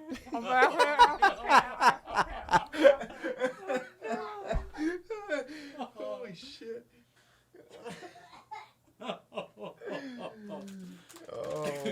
Crispy crab is an 0 for 3. Well, the crispy crab. This is a no for Jenna. Anyway. Thank you so much for having me as a guest. Yeah, you're welcome. I will come back. Welcome to John anytime. I will come back anytime to try out snacks. We need more snacks. More snacks, yeah. If anyone wants to sponsor us and give us some snacks. Sun chips. Sun chips if you Sun want to chips. sponsor us. If you see us. We really, we would take really a enjoy your sponsorship. product. Adios. Basically, what does it take to enter? What are like the tests and stuff? Whether it is like physical. Like first of all, what are the tests to get in? Yeah, that's got to break it down into kind of like 3 different groups. Like you've got career, which is generally in a fairly populated area that has a municipality that's gonna financially support it. You've got paid on call, which tends to be kind of like, I'd say, intermediate. So not really rural, could be, but maybe not quite a super developed city. And then you've got like full on what I consider like rural volunteer fire departments. So we'll start at the bottom and work our way up. Volunteer departments are like hey, your body moves, you have a vehicle, and you have a vested interest in protecting your community, like you're on. Come start showing up to practices. We'll get you certifications as the fire hall, usually research or things like that, which is, I mean, your basic, your stereotypical basic firefighting things are first medical response, or FR, first responder 3, and then some form of exterior operations firefighting, and then could be maybe a little bit of motor vehicle accident response, maybe even some extrication, but maybe not. And that's kind of how things used to be. Now there's what you would consider a playbook, which is like minimum standards of what you need to have in order to be a firefighter, whether it's paid on call, volunteer, or a career. Do you want to walk through? You're good to walk through. Yes, I was also just gonna take a little video. I'll take it from. Oh yeah, some BTS. Yes, exactly. And so your minimum standards, your playbook really defines now what is required of paid on call and volunteer fire halls to be able to be a fire service. And that's their way of putting in standard safety certifications so that everybody's kind of on the same page. So kind of what you need to have as a paid on call firefighter is going to be some form of FR or EMR, so first responder or emergency medical responder, which are kind of different grades of emergency medicine. And then usually your firefighter 1 or 2 or full service. All 3 of those together would be the equivalent of what you'd call the NFPA 1001, which is like your bare bones basic firefighter standards certification. But in BC, we call them Firefighter 1, Firefighter 2, and full service. So Firefighter 1 is exterior operations. How can I put water on a burning building from the outside? Firefighter 2 is your interior operations. Like, how do I survive inside a burning building and put a fire out and search for victims and save life and property? Then your full service is like, gets into a little bit more of the managerial side, a little bit of the MBA stuff, a little bit more of the how to create a pre-plan, which is like, how do I survey this house and make sure I have a plan for how to tackle it if a fire happens. And those, what do we call it? Like FR, you've got your NFPA 1001 equivalent, and then usually your air brake endorsement on your driver's license. So if you have a class 5 driver's license, you can go and get an air brake endorsement. You do an air brake course, which teaches you the basics of air brakes, which is like your minimum for paid on call stuff. Driving those trucks limits you to kind of a single axle fire truck that has air brake system in it. And then some form of hazmat awareness. Like the specialties go in like awareness, operations, technician. So like awareness is like, hey, I know what this is. I know what to do to prevent the community and myself from getting harmed. Operations is like, okay, I can start to set up a few things to help out. And technicians is like, I can walk right up to that radioactive material. Yeah, terrible example, but I can walk right up to that super toxic material, put it in a containment source, make sure things are sterilized, and then get myself out safely. So you usually need some sort of hazmat awareness level for your paid on call firefighter stuff. Trying to think of in the interior here, especially where wildfire is prevalent, usually they'll ask you to get some sort of basic wildland firefighting safety courses done. I think the name for the course is WPP, Wildland Structure Protection, WFP, Wildland Firefighter, something. Anyways, it's crazy acronym. We love our acronyms. Crazy acronym basically means like you understand the basics of what a wildland fire is. You understand the ranks of fire. You understand how the weather affects it, how the temperature affects it, how the humidity affects it, a little bit about the geography and topography of it, a little bit about the tactics, and a whole lot about how to keep you and yourself and your company safe. Then structure protection, sprinkler protection usually kind of comes as an add-on on top of that. But that's kind of your bare bones basic for paid on call stuff. Then your requirements for career right now are a class 3 driver's license, which is your ability to operate a dual rear axle, basically a big heavy truck with dual rear axle and air brakes. And then it's like a professional driver certification, which basically means you can drive professionally. And then you have your NFPA 1001, which is your kind of basic, your standard firefighting principles. Some places are asking for your NFPA 1002, which is how to operate a pump and a pump panel. Mm-hmm. And that's really complicated because you have to understand flow, pressure, equations, pressure loss, how to use different volumes at different pressure. Like it's the math behind it is nuts. And then you get to this panel that has a bunch of gauges and levers. And meanwhile, you have to listen to a terrible radio from somebody who's asking for something. It's very complicated. I don't have that, by the way. And then you usually have your FR3 or EMR, emergency medical responder, in BC, everywhere except for, I think it's Kitimat usually. Yeah, you have your FR or EMR. Kitimat's gone to a standard where you need to have a primary care paramedic certification, which is nuts. I mean, primary care paramedic is like its own career. So you need to have that to be a firefighter. I don't think it's nuts. I think it helps the community a lot.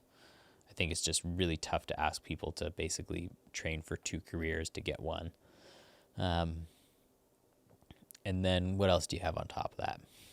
Usually a lot of other skills or related certifications. So usually a auto extrication, which is how to cut a car apart with a bunch of different tools, stabilize it, safety stuff like that. Usually some sort of confined space rescue technician. Usually they'll ask for things like flat water rescue, which is how to operate a boat and rescue people on the water, or ice rescue if you're in an area where you get a lot of frozen lakes, which is how to rescue people from the ice. Maybe some higher level wildland stuff depending on what's going on. Definitely a lot of incident management stuff, ICS courses. How to get those things, like what skills you have to pass. I can tell you that for lay country, because I used to, it's weird saying that, I used to help with the recruitment process. Is we usually have it's all people volunteer for it, right? They apply for it, but they're from the community. First requirement is you have to live in the community you're going to serve. So you apply for it, and then you get invited to an information session. You show up for an information session. We tell you kind of what we do, how we do it, what training you can expect, the commitment you can expect, what we expect from you. And then if you're interested, you have to do what's called a physical. Our physical at Lake Country is 8 or 9 different stations. Each station is timed. There's a few minutes of break between the stations. It's similar to, ours is not quite, but similar to a CPAT, which I think stands for Certified Professional Athletic Test or something like that. I don't even know if that's true. I think I just came out of that one right on my butthole. But anyways, ours was you ran the beep test, and we asked you to get a score of 8 or higher. And then You carried a few fire extinguishers around an obstacle course. You had to drag a 180-pound dummy 50 feet. You had to climb a hose tower with 2.5-inch lines, so probably the equivalent of 50 to 60 pounds on your shoulder, without touching the railings, 4 stories, and then back down. A rope pull, which is probably the equivalent of pulling a 40-pound dumbbell up 4 flights of stairs with a rope, so you kind of hoist it over the edge. A confined space tube to figure out if you're claustrophobic, so they put you in a tube and ask you to crawl through it. And then you do a hose drag, which is a pressurized length of hose that you have to drag a certain distance. And then we ask you to climb our ladder truck, which is 75-foot aerial ladder attached to a fire truck that you climb up. And we get 75 foot off the ground on a big piece of metal. It kind of gets a little sketchy. So they say, hey, look down at the ground. Tell me how many fingers I'm holding up. Look up at the sky, that kind of stuff. Okay, you're good. Come on back down. If you can get through, you have to patch each station individually to get to the next. When you get through all of them, it's kind of an accumulation of the scores based on the vibes that the members who put you through the test get and your results. You might get invited for an interview. You sit down with the interview panel, which is usually a lieutenant or a captain or a chief, and they decide whether or not you're going to be a good fit for the service. If you are, then you start 9 months of training, which is 4 hours, and this is in class hours, 4 hours on Tuesday, 4 hours on Thursday night, Tuesday night, Thursday night, 8 hours on Saturday, sometimes Sunday.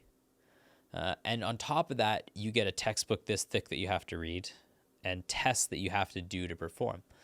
In return, the fire department pays for your certifications through the Justice Institute of British Columbia. So you get a pretty good return on your investment. But it's quite a bit to do if you have a life. Yeah.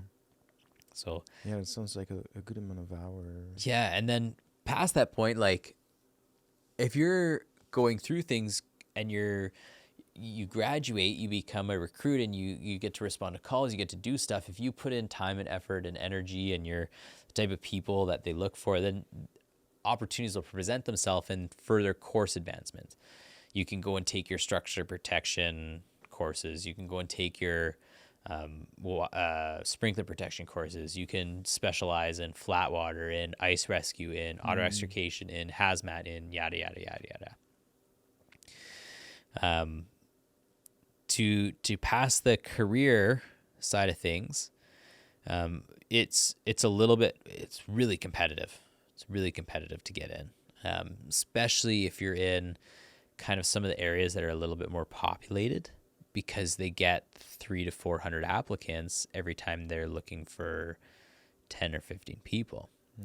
But the process is mostly the same from Prince Rupert down to Vancouver. You submit an application and they usually ask you for a certain amount of documents. So it's usually proof of your certifications, a cover letter, a resume, and then like don't use ChatGPT to write your resume or your cover letter. Like honestly, a generic like a cover letter is, I think, in my opinion, way worse than one that you make, even if the one you make doesn't sound like picture perfect professional. But that's just my opinion. Because I mean, if everybody looks up how to make a fire cover letter, they're all the same. Then whoever's reading it gets 500 of the same cover letters. They're just gonna be like, oh, Yeah. you know. You got to be creative on the prompt you give to the. Tell them some personal things, like why do you want to do it? What made you want to do it? You know, what you're going to get out of it, why you think you can see yourself in these communities. So you do that, and then if you get selected, and like say 500 go in, maybe 70 get selected for the next step, which is usually to do a written test, which is anywhere from 100 or more questions on all of the material that you're supposed to know from your certifications. So if you did your courses and your schooling, right? Some people do it the way I did it, which is through paid on call. Some people just pay to go down to Texas for 2 weeks to get the certifications, which you can do. You can go to Fire Academy down there. You better be current on your knowledge because you write your written test and it's a bunch of questions from everything. And based on your scores, you'll get a call for the next step. And the next step might be a physical in person. So my physical for Prince Rupert started with a auto extrication farmer's carry. So a 40-pound tool and a 60-pound tool for 50 feet. Put them down, pick the 40-pound tool up, and then I had to hold it at various heights for 30 seconds, pressing a piece of paper against a surface to make sure that I could hold the tools. When that was done, I had to drag a 180-pound dummy through a serpentine course that was about 7 bends over a span of 50 feet. So drag it around without having the dummy's feet touch any of the cones, and then drag it all the way back. Meanwhile, you're in a turnout jacket, which is like a big winter parka, turnout pants, which is like heavy snow pants, and you have a 50-pound air tank on your back with a helmet on, and you're wearing thick structure gloves. So it's a lot. Yeah. So you go and you do the dummy drag, and then you had to climb a 24-foot extension ladder 4 or 5 times in a certain amount of time. Then you had to drag an 1 3/4 pressurized hose. So 1 3/4 is kind of going to be the diameter of the hose. Pressurized with water, which means it's containing water pressurized to so many psi. So like there's a decent amount of water in there. So the further you go, the harder it is to drag a certain distance. Then you had to hit a tire with a sledgehammer for 6 feet, 7 feet or something like that. Then, and this is all within 2 to 3 minutes of each other. Then you go back inside and you run the beep test. And your expectation was you got a score of 8 or higher. And so that was my physical with Prince Rupert. Then if you're successful on that, then they usually invite you up for a skills evaluation or a live-in, which is like, hey, come on up. We want to see how you do firefighting things. So how do you search a building? How do you take a hose line in? How do you pull a hose line from the truck? How do you, how's your first medical response training? How do you respond in those kind of scenarios? How do you fly an extension ladder? How do you collapse it? How do you, mostly what they're trying to see is how you work with your team, if you're going to be a good fit and stuff like that. And then there's usually some aspect of some sort of live-in characteristics where it's like, hey, how do you operate in the fire hall? When we cook a meal, do you do the dishes? Do you clean up? Do you mop the floor? The big part of it is like, when you get on career fire, you're going to spend 10, sometimes 14 hours with 4 or 5 guys. Like, you have to be a certain type of person that's not going to piss everybody off. Yeah. You know, they have to get along with you. You have to get along with them, you know? So I think they're really trying to see if you're going to be a decent human being. And for the most part, I think most people are decent human beings. Unless you're born in a barn, like, you generally know to pick up after yourself. Like, if the floor is dirty, sweep it. If the place is a mess, clean it, you know? The garbage is full, empty it. So there's a certain amount to live in. And then if you're successful with that, they sometimes will do a psychometric assessment, which is like, they ask you a bunch of questions. I did one, the CPI 260. It's 260 questions that you can only answer true or false. And these aren't like plain Jane questions like, do you like the color blue? Oh, really? Yeah, it's like, do you like to go dancing? And you're like, well, I like to go to dances with the rugby club. I'll dance with the rugby club when we have our year-end dance, but I don't go to dances. But I do like dancing. But if I put true, I like dancing, they're going to think I'm some festival raver. I don't go to festivals and get blasted out of my mind, like, you know? So how do you answer that question? Tricky questions, yeah. Right? And basically 260 of these questions where it's like, through the algorithm of how you answer which questions gives you a metric of where you place in 27 different categories. Interesting. And the categories all have a baseline based off of 6,000 people's responses. So the average is 6,000 people's responses. So they can be like, this person's a psychopath. Or like, this person's exceptionally empathetic. This person's really good at management, not quite so good at feeling things, right? So they kind of... Only true and false questions. Only true and false questions, right? Interesting. Yeah. So if that's good, Then you get invited for like the chief's interview, which is like you sit down with the chief and usually a panel, and they ask you a few more questions, and then they make their final decisions on whether or not they want you. Usually these tests and everything cost you anywhere from $200 to $800 to complete. So Wow, that sounds like a lot of things. if you're going to apply for a career, like, you have to be serious. It has to be something you want. You've got to work for it. Yeah. Yeah. I mean, that makes sense, right? Like that there's all these tests. It makes sense. Yeah, I think there's this idea that career firefighting is like it's a gravy job. Like, you get it and you're set for life. I think what people don't understand is that you've effectively signed up to go into what we call an ideal age environment, like immediate dangerous to life and health environment to save people, or you put yourself in a position where you're seeing catastrophic events, like people's worst days. Yeah. Right now, I can only speak from the paid on call side of things, which is I find it exceptionally hard because you usually leave a really good situation, like you're sitting down having dinner with your family, to go to a call that nobody wants to go to, which is a 2-year-old having seizures. And then when the call's done, you have to go back to your family. There's not a whole lot of decompression time. And I'll be the first person to say, I haven't dealt with nearly the amount of traumatic stuff that most of my paid on call friends have. I've had a few crappy calls. Like, some of them affect you terribly, but not nearly the volume that one of my closest fire buddy has, because he's been on the department for 14 freaking years, you know? I think it affects everybody differently. I think a lot of it comes down to how you prepare yourself for it. And right now, there is a huge movement to being resilient to it, to preparing yourself to face these things. So sleeping well, eating well, exercising well, having a counselor before you need to use them, going for mandatory mental health checkups with your counselor. Like, hey, are you good now? Like, in 6 months, are you going to be good then? You know, when you witness something horrific and you need to talk about it, that's not the right time to go and get a counselor.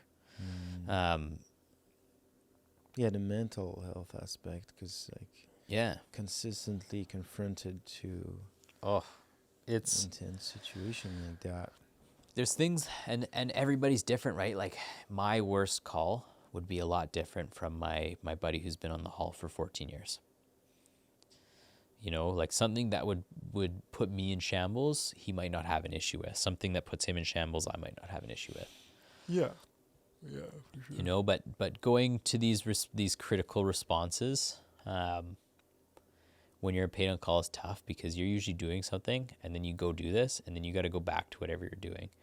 I found that I went from working at the university in the summertime, getting ready for students to come back to school, to responding to my town almost burning down. And then to go back after that was done to the university, I had to take a little bit of time to decompress, because there's people who are asking for things like, hey, I need my office painted because it's the wrong shade of pink, and it's not conducive for learning, and can you do it in 2 days because I need it done? And you're like, dude, I just came back from stopping 3 subdivisions from burning down. And like, you're going to get mad at me because your office is the wrong shade of pink. Yeah. But you put it into perspective and you're like, they don't know what you're dealing with. You have to carry that through to work. And you're like, you know what? You take the time, you decompress, you deal with it, you feel it. Eventually the waves of feeling stop being so big, if that makes sense. Like, they're still waves, but they stop affecting you so badly. And then you can kind of get back into it. Yeah. Or for all of that, I should say, and then I kind of get back into it, because that's how I deal with it. Yeah. Yeah.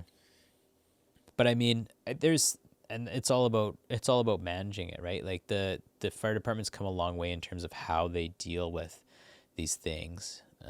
When you have what you'd call like a critical incident, which is usually has to do with like death, dismemberment, emotional, like significant emotional trauma, something that's triggering to somebody, you would have what's called a tailboard talk. or a debriefing of the call, which is like you and everybody who responded to it sit on the backboard of the truck before you go home. We say, hey, let's talk about it. What happened? What did everybody feel? What did everybody dislike? Do we need to have a follow-up conversation? And for some of these ones that are like critical, like you respond to somebody who hung themselves, like maybe we need to have a critical incident stress meeting, which is like, hey, we're going to sit around in a circle and we're going to hash this out so it doesn't fill your cup up. I think the tough part about paid on call halls is that you respond to your own area. So sometimes you see something come up like 68-year-old male cardiac arrest, and you look at the address and it's like, it's your neighbor's house. You know, you just talked to him over the fence the day before. Now you're going to go and do chest compressions on him while his poor wife wails away in the living room, right? Like I'm not saying career guys don't have to deal with that, but typically career guys tend to work in an area that's a little bit farther away from home. They might not know per se everybody. So that can be a huge thing as well. Right. What is the? Well, I don't know if you can answer. Well, I was gonna say, what is like the most complicated situation you've had, but I don't know if you can actually. Like complicated, or like what's the worst response I've had to a call? Well, the one that was the most challenging. Yeah, for sure. We were, so I was at the main fire hall, performing what we call a duty shift, which is where you get to stand by and do things around the hall. And then if a call comes in, you go on to it as part of your daytime response. And we got a call to a daycare for a 2-year-old having seizures. And got there, and I thought, man, it's a kid call. It's going to really affect me. I've got a son. He was 1 at the time. And it's a little boy, and he got pretty violently ill and started to have fever-induced seizures. And so I do the usual. I go through my assessments of the surroundings, of the patient, of everything that I can get, a history and all that. And I mean, part of what you do is you say, hey, what's the care card? And, you know, you get the care card and you read the name and the date of birth and all that kind of stuff. And I read all through this. I read the care card, and it didn't register to me until when the daycares often call the parents when these things happen.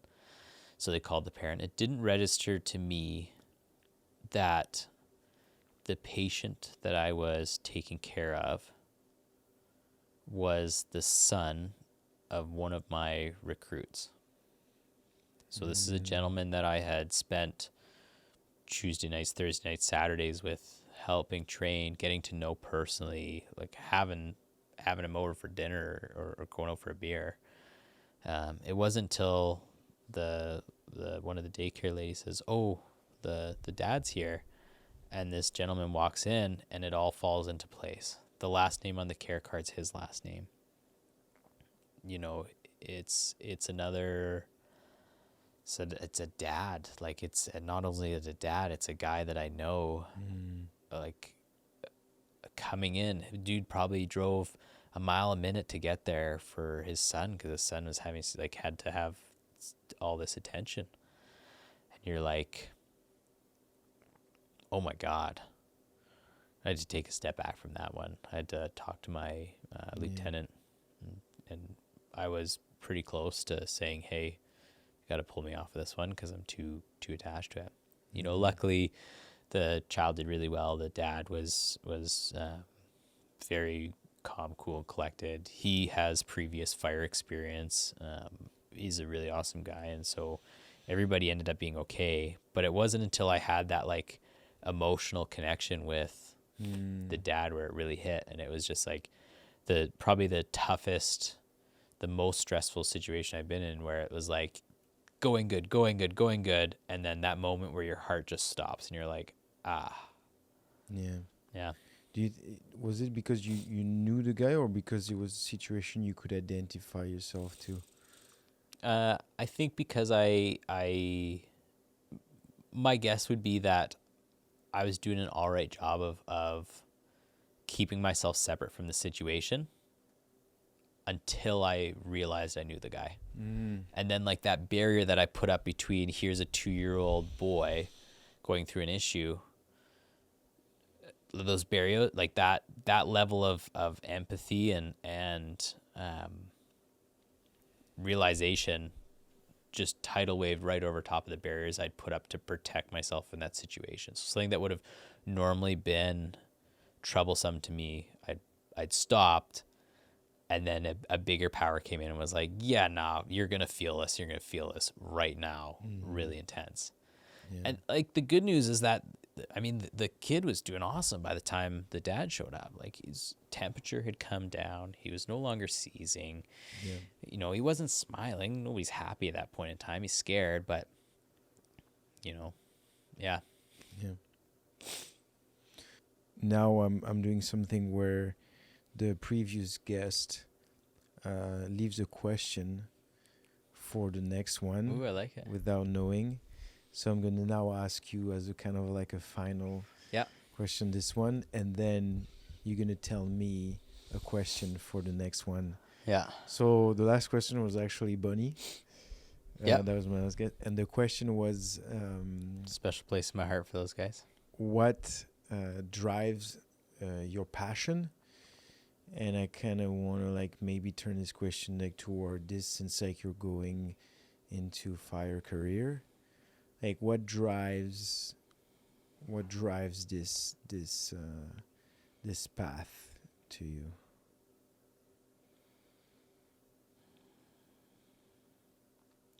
I'd be lying if I said it was anything other than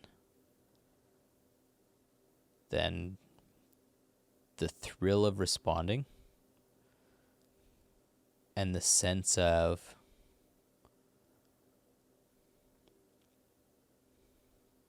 being able to help.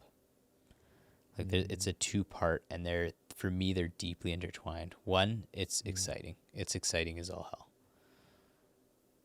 But that's intertwined with it's exciting because you usually go to somebody who's having a really bad day, and usually you leave them better than you found them.